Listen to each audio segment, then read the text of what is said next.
ഇവിടുത്തെ ഹൈന്ദവ വിഭാഗങ്ങളെല്ലാം നേതൃത്വം നൽകി. അപ്പൊ ആ നിലയിൽ ഇവിടെ 50ഓളം ഹിന്ദു പ്രസ്ഥാനങ്ങൾ പിന്നീട് രംഗത്ത് വരികയുണ്ട്. ഇങ്ങനെ നമ്മൾ നോക്കിക്കഴിഞ്ഞാൽ ഇത് യാതൊരു തരത്തിലെ നേരത്തെ പറഞ്ഞതുപോലെ പ്രകോപനവും ഇല്ലാതെ ഏകപക്ഷീയമായി ഈ വഖഫ് എന്ന് പറയുന്ന നിയമത്തിന്റെ മറവിൽ അവർ ഓൾറെഡി പലതും പ്രഖ്യാപിച്ചു കഴിഞ്ഞു. ഇന്ത്യൻ പാർലമെന്റ്, അതുപോലെ കാശി വിശ്വനാഥ ക്ഷേത്രം തുടങ്ങി എല്ലാം തന്നെ ഞങ്ങളുടേതാണ് എന്ന് പ്രഖ്യാപിച്ചുകൊണ്ട് ആളുള്ള സമരമാണ് ഇവർ നടത്തിക്കൊണ്ടിരിക്കുന്നത്. സമരമല്ലാതെ ഒരു ഭീകര പ്രവർത്തനമാണ്.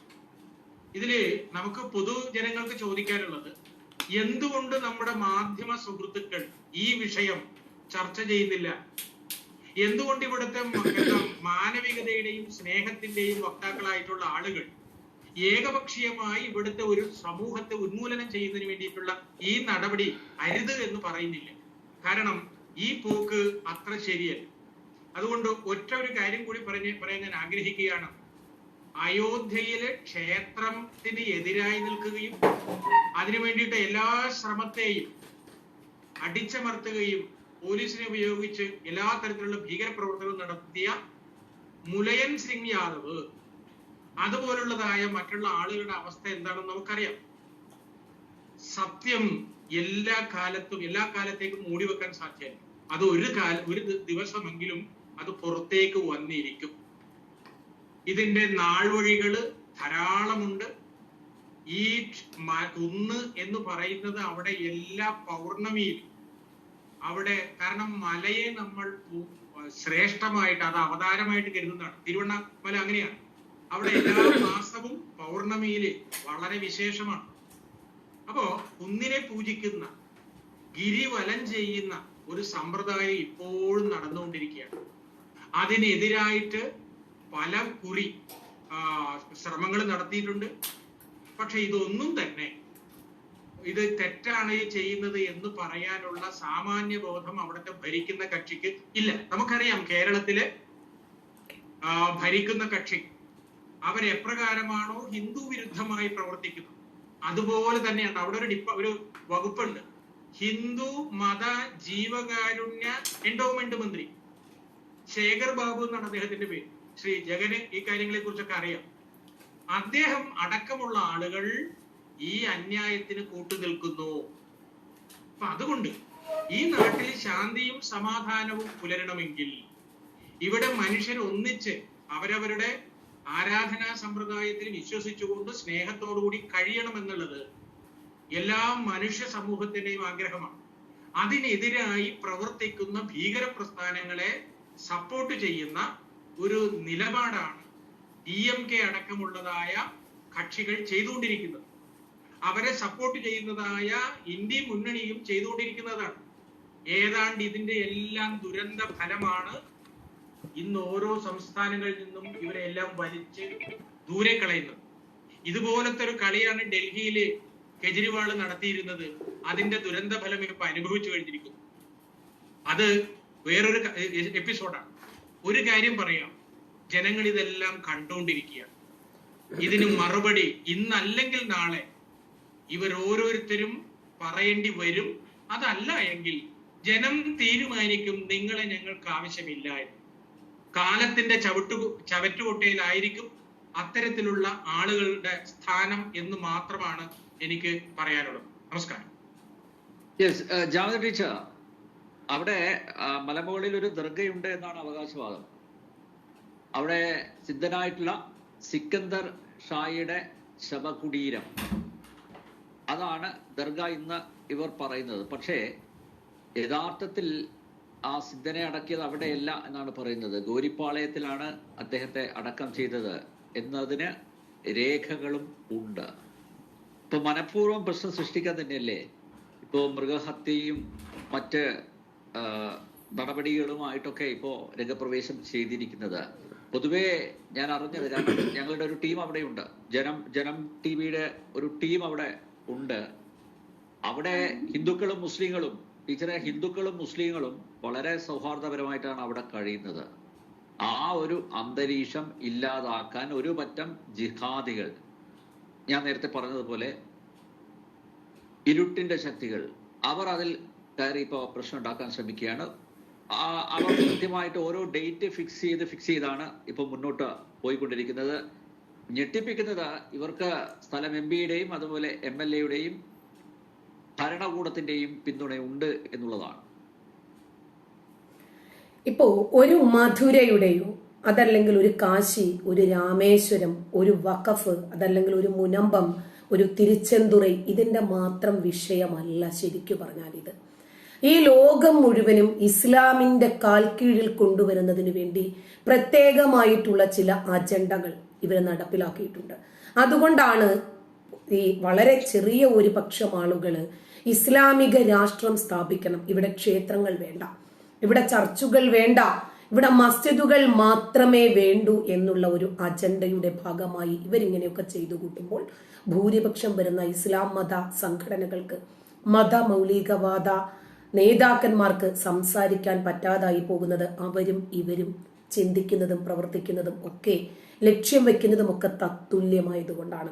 നമ്മൾ മെക്സവിനെ സംബന്ധിച്ച് കണ്ടതാണ്, വഖഫിനെ സംബന്ധിച്ച് കണ്ടതാണ്, CAA വിഷയത്തിൽ, ഏക സിവിൽ കോഡ് വിഷയത്തിൽ ഇതിന്റെ ഒക്കെ സംഭവം വരുമ്പോൾ ആരൊക്കെയാണ് ഇതിനെ എതിർക്കുന്നത് എന്നൊന്ന് ചിന്തിച്ചു നോക്ക്. ഇപ്പോൾ മധുരയിലെ ഒരു ഹൈന്ദവ വിശ്വാസികൾക്ക് നേരെയാണ് ജിഹാദികൾ കടന്നു കയറിയത്. ഈ ജൂതനുണ്ടാക്കിയ സോഷ്യൽ മീഡിയയുടെ ഇൻഫ്ലുവൻസ് കാരണം തന്നെ ജനങ്ങൾ വലിയ ഒരു പരിധി വരെ ഈ രാജ്യത്ത് നിന്ന് എന്താണ് നടക്കുന്നത് എന്നതിൽ കൃത്യമായിട്ടുള്ള ബോധ്യം അവർക്കുണ്ട്. ഇനിയെങ്കിലും നമ്മൾ ഈ വിഷയത്തെ സംബന്ധിച്ച് പ്രതികരിച്ചിട്ടില്ലെങ്കിൽ അനിക്സ്പ്രേയുടെ പരസ്യം പോലെയായി പോകും ഈ സ്വതന്ത്ര ഭാരതത്തിൽ നമ്മൾ എന്നുള്ള നല്ല ഒരു ബോധ്യം അവർക്ക് കിട്ടിയിട്ടുണ്ട്.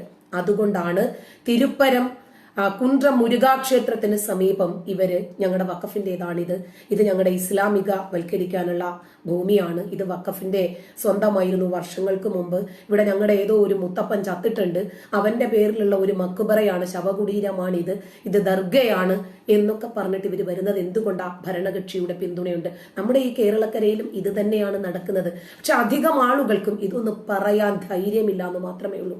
ക്ഷേത്രത്തിന്റെ ഭൂമി എവിടെയൊക്കെ ഉണ്ടോ അവിടെ ഒക്കെ കയ്യേറ്റം ചെയ്യാൻ ഇവർ എന്തുകൊണ്ടാണ് ശ്രമിക്കുന്നത്? ഹിന്ദുക്കൾ പാവങ്ങളാണെന്നും അവർ പ്രതികരിക്കില്ല എന്നും, ക്രിസ്ത്യാനികളാണെങ്കിലും ക്ഷമയുടെയും മറ്റുമൊക്കെ കാര്യം പറഞ്ഞ് സ്നേഹം, സഹനം, സഹായം, വിട്ടുവീഴ്ച ഇതൊക്കെ പറഞ്ഞിട്ട് ഇവരങ്ങ് മുന്നോട്ട് പോകുമെന്ന് പറഞ്ഞല്ലേ ഇവർ ഇത്രയും വളരാൻ കാരണം. എന്തായിരുന്നാലും ആ നാട്ടിലെ ജനങ്ങൾക്ക് കുറച്ചുകൂടി ബോധമുണ്ടായിരുന്നത് കൊണ്ട് അവർ ശക്തമായി പ്രതിഷേധിച്ചു. സംഭവം നടന്നു കഴിഞ്ഞിട്ട് പ്രതിഷേധിക്കുന്നതിനേക്കാൾ നല്ലത് അതിന്റെ തുടക്കത്തിൽ തന്നെ നമ്മൾ പ്രതിഷേധിക്കുന്നതാണ് എന്നവർ മനസ്സിലാക്കി. ഇവര് പ്രതിഷേധിച്ചപ്പോൾ എന്ത് സംഭവിച്ചു? ആ പ്രദേശത്ത് ഒരു അനക്കമുണ്ടായി, നിരോധനാജ്ഞ വരെ ഉണ്ടായി. നിലവിൽ ക്ഷേത്രത്തിലേക്ക് രാഷ്ട്രീയ നേതാക്കൾക്കൊന്നും പ്രവേശനം അനുവദിച്ചിട്ടില്ലെങ്കിലും അവിടുത്തെ ജനങ്ങൾ തന്നെ പ്രതികരിക്കാൻ തയ്യാറായി.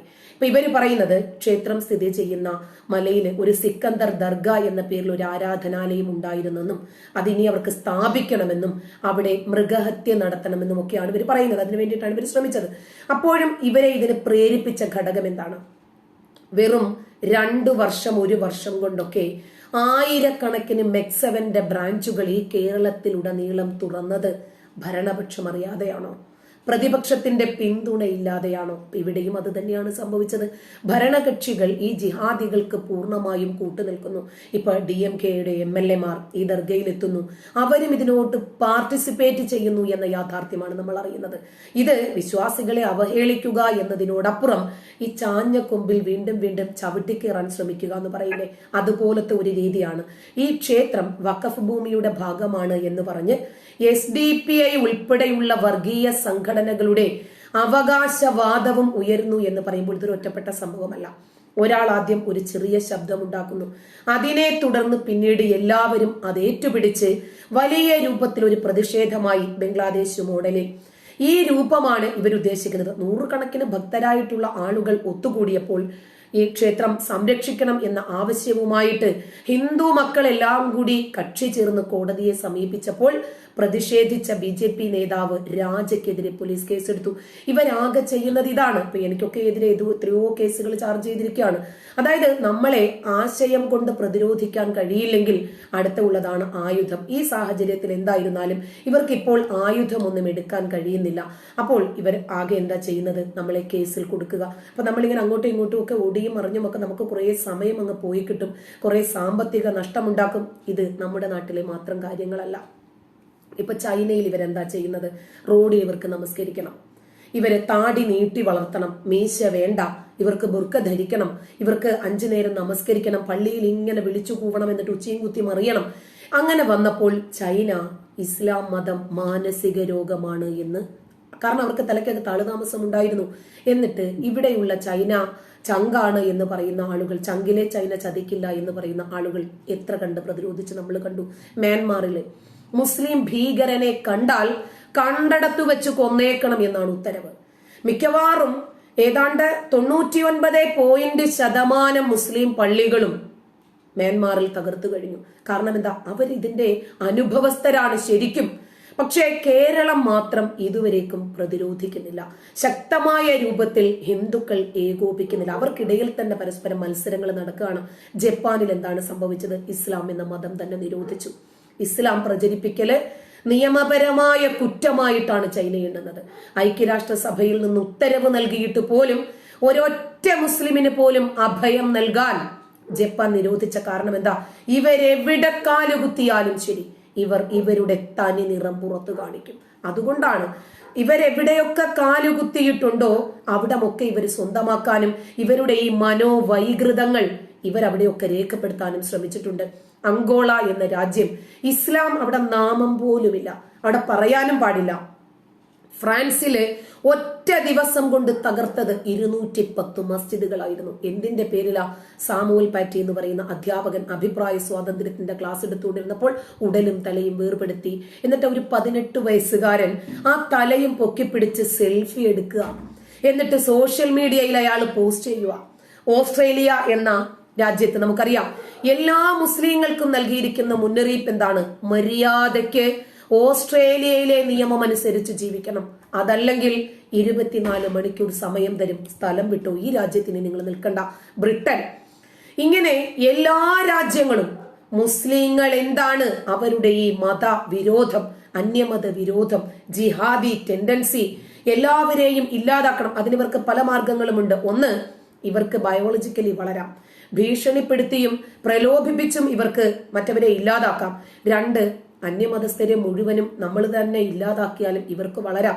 ഇങ്ങനെ പല രാജ്യങ്ങളിലും ഇവരെ ബഹിഷ്കരിച്ചു കൊണ്ടിരിക്കുകയാണ്. എന്താണ് കാരണം? അമേരിക്കയുടെ എയർപോർട്ടിൽ തന്നെ നമുക്കറിയാം പിന്നെ ടൈറ്റ്സ് ഒക്കെ അഴിച്ചെടുക്കുന്നത് ഷാരൂഖ് ഖാൻ ആണെങ്കിലും അസം ഖാൻ ആണെങ്കിലും അബ്ദുൽ കലാം അടക്കം, APJ അബ്ദുൽ കലാം സർ അടക്കം ഇതിനകത്ത് പെട്ടുപോകുവാണ്. കാരണം ഇവര് കാരണമാണ് എന്ന വസ്തുത അവർക്ക് അറിയുന്നത് കൊണ്ടാണ് ശബ്ദമുണ്ടാകാത്തത്. ഇസ്രായേൽ ഇസ്ലാമിന്റെ മുഖ്യ ശത്രുവാകുന്നത് എന്തുകൊണ്ടാ? ജൂതരാഷ്ട്രമായതുകൊണ്ടാ. ശ്രീലങ്കയില് ഇങ്ങനെ നോക്കിയാല് എല്ലായിടത്തെയും ഏകദേശം അവസ്ഥ അത് തന്നെയാണ്. ഇനി പാകിസ്ഥാൻ ഷിയ സുന്നികളുടെ പേരില് എല്ലാ വർഷവും കലാപങ്ങള്. പാകിസ്ഥാനിൽ ഓരോ വർഷവും ശരാശരി 4000-ഓളം ഷിയാക്കളും അഹമ്മദിയാക്കളും കൊല്ലപ്പെടുന്നു. 2 കൂട്ടരും ഇസ്ലാം മതവിശ്വാസികളാണ്. 2 പേരും പരലോകത്തില് 72 മാറിടം തൊടുത്ത ഹൂറികൾക്ക് വേണ്ടിയും മധ്യപ്പുഴയിൽ നീന്തി ചാവാൻ വേണ്ടിയിട്ടും കാത്തിരിക്കുന്ന ആളുകളാ.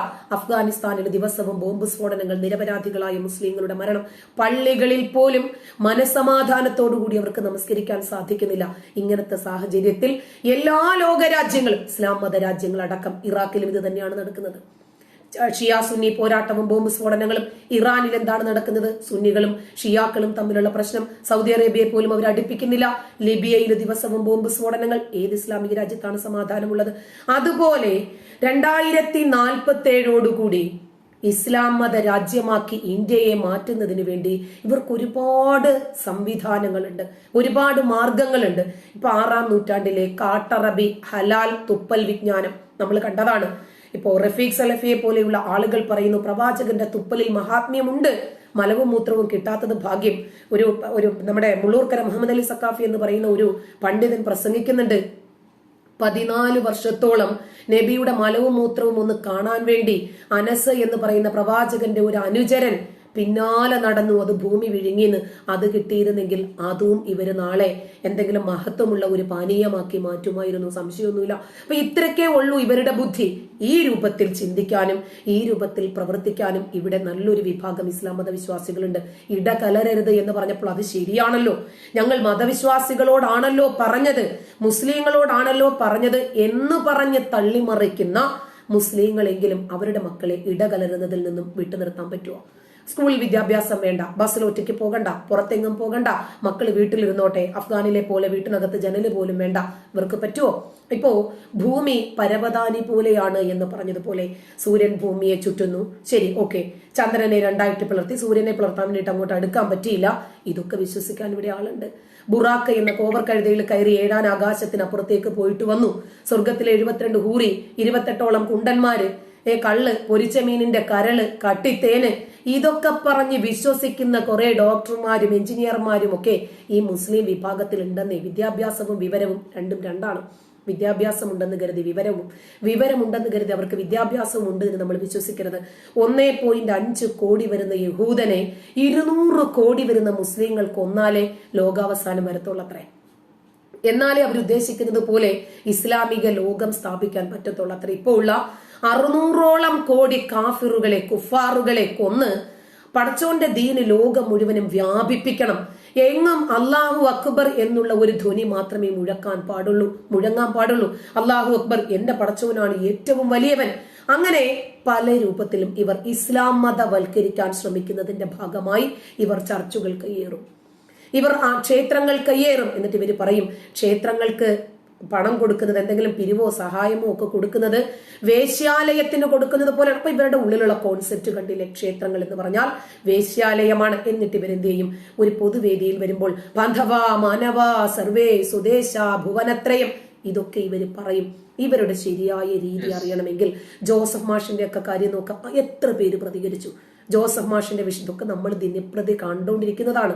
അപ്പൊ ഇങ്ങനെ പല വിഷയങ്ങളിലും ഇവരെല്ലാവരും, ഇസ്ലാം മതത്തിൽ ഒരുപാട് സംഘടനാ വിഭാഗങ്ങളുണ്ട്, ഒരുപാട് മതമൗലികവാദ പണ്ഡിതന്മാരുണ്ട്. ഇവരെല്ലാവരും ആഗ്രഹിക്കുന്നത് ഈ സ്വതന്ത്ര ഭാരതത്തിൽ ഒരൊറ്റ ക്ഷേത്രം പോലും ഉയർന്നു നിൽക്കരുത്, ഒരൊറ്റ കാഫിർ പോലും ഉണ്ടാകരുത്, ഒരൊറ്റ ചർച്ച് പോലും ഉണ്ടാകരുത്, ഒരൊറ്റ ഭീകരനും ഇവരെ ആഗ്രഹിക്കാതിരിക്കുന്നില്ല. ഇവർ പറയും തലത്തില് ഞങ്ങൾ മതേതരന്മാരാണ്. ഏത് രൂപത്തിൽ മതേതരന്മാരാണ്? എന്റെ പടച്ചവൻ മാത്രം വലിയവൻ, എന്റെ പടച്ചവൻ അല്ലാത്ത ഒരു പടച്ചവനെ വിളിക്കുന്നവന്റെ കഴുത്തങ്ങ് കശാപ്പ് ചെയ്തേക്കണം. ഇതാണ് ഇവരുടെ രീതി. ടീച്ചറെ ഞാൻ വരാം ഇടവേളയ്ക്ക് ശേഷം.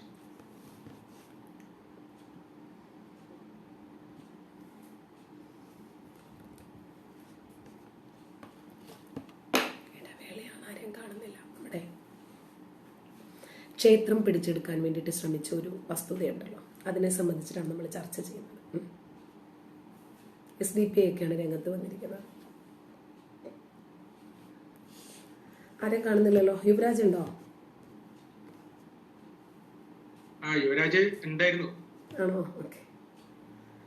MV നടേശൻ സാർ ഞാൻ കണ്ടിട്ടില്ല. ടീച്ചറെ, ഞാൻ തൃശ്ശൂരാണ് താമസിക്കുന്നത്. ഓക്കെ, ശരി. ടീച്ചറെ ഫോളോ ചെയ്യുന്ന ഒരാളാണ്. ഓ, സന്തോഷം. വളരെ കാലങ്ങളായി, തുടക്കകാലം മുതൽ ഞാൻ ഫോളോ ചെയ്യാം. ഓക്കെ, വളരെ സന്തോഷം. കണ്ടുമുട്ടാൻ ചിലപ്പോ കുറച്ച് താമസിച്ചിട്ടുണ്ടാവും അല്ലേ? അതെ. ഓക്കെ. നമ്മുടെ കൂട്ടത്തിലുള്ളത് അദ്ദേഹം ജഗൻ, അദ്ദേഹം തമിഴ്നാടാണ്. ആണോ? തമിഴായിരിക്കും അറിയുന്നല്ലേ? അതെ, തമിഴിലാണ് അദ്ദേഹം സംസാരിച്ചത്. ഓക്കെ, ഞാൻ കേട്ടില്ല. இந்த பிரச்சனையில் DMK SDPIக்கு சப்போர்ட் பண்றது எதுக்காக? இதுல டிஎம்கே வந்து டிஎம்கேக்கு SDPI சப்போர்ட் கிடையாதுங்க. அதாவது ADMK உடைய கூட்டணியில தான் SDPI இருக்கு. அவங்களுடைய நோக்கம் இப்ப என்ன அப்படின்னா, SDPI பொறுத்த வரைக்கும் அவங்களுக்கு வாக்கு வங்கி இல்ல. முஸ்லிம்கள் மத்தியிலே SDPIக்கு தமிழ்நாட்டுல வரவேற்பு கிடையாது. அந்த நெல்லை முபாரக் இருக்கிற மாவட்டத்தை, அந்த மாநில தலைவர் அவர் என்ன பண்ணாருன்னா, தன்னுடைய கட்சியை ஒரு அங்கீகாரத்துக்கு கொண்டு வரணும். அதுக்காக என்ன பண்ணலாம் அப்படின்னா, இந்த பாபர் மசூதி மாதிரி பெரிய பிரச்சனையை கொண்டு வந்து அது மூலியமா ஆதாயம் தேட பாக்குறாங்க. இதுதான் அங்க நடந்திருக்க விஷயம். ஆக்சுவலா SDPIக்கு அங்க வந்து பெரிய அளவுல ஒரு மக்கள் மத்தியில, அது இஸ்லாமிய மக்கள் மத்தியிலே வந்து ஒரு பெரிய வரவேற்பு இல்லை. அதனால இதை இவங்க பண்ண ஆரம்பிச்சதுக்கு அப்புறம், அங்க இந்துக்கள் ஒன்னா சேர்ந்ததுக்கு அப்புறம், முருக பக்தர்கள் ஒன்னா சேர்ந்து அவங்களாம் ஒரு பெரிய போராட்டத்துல பெரிய தடைகளை மீறி, அதாவது 144 போடுறாங்க. 144 போட வேண்டிய அவசியமே கிடையாது. 144 போடுறாங்க.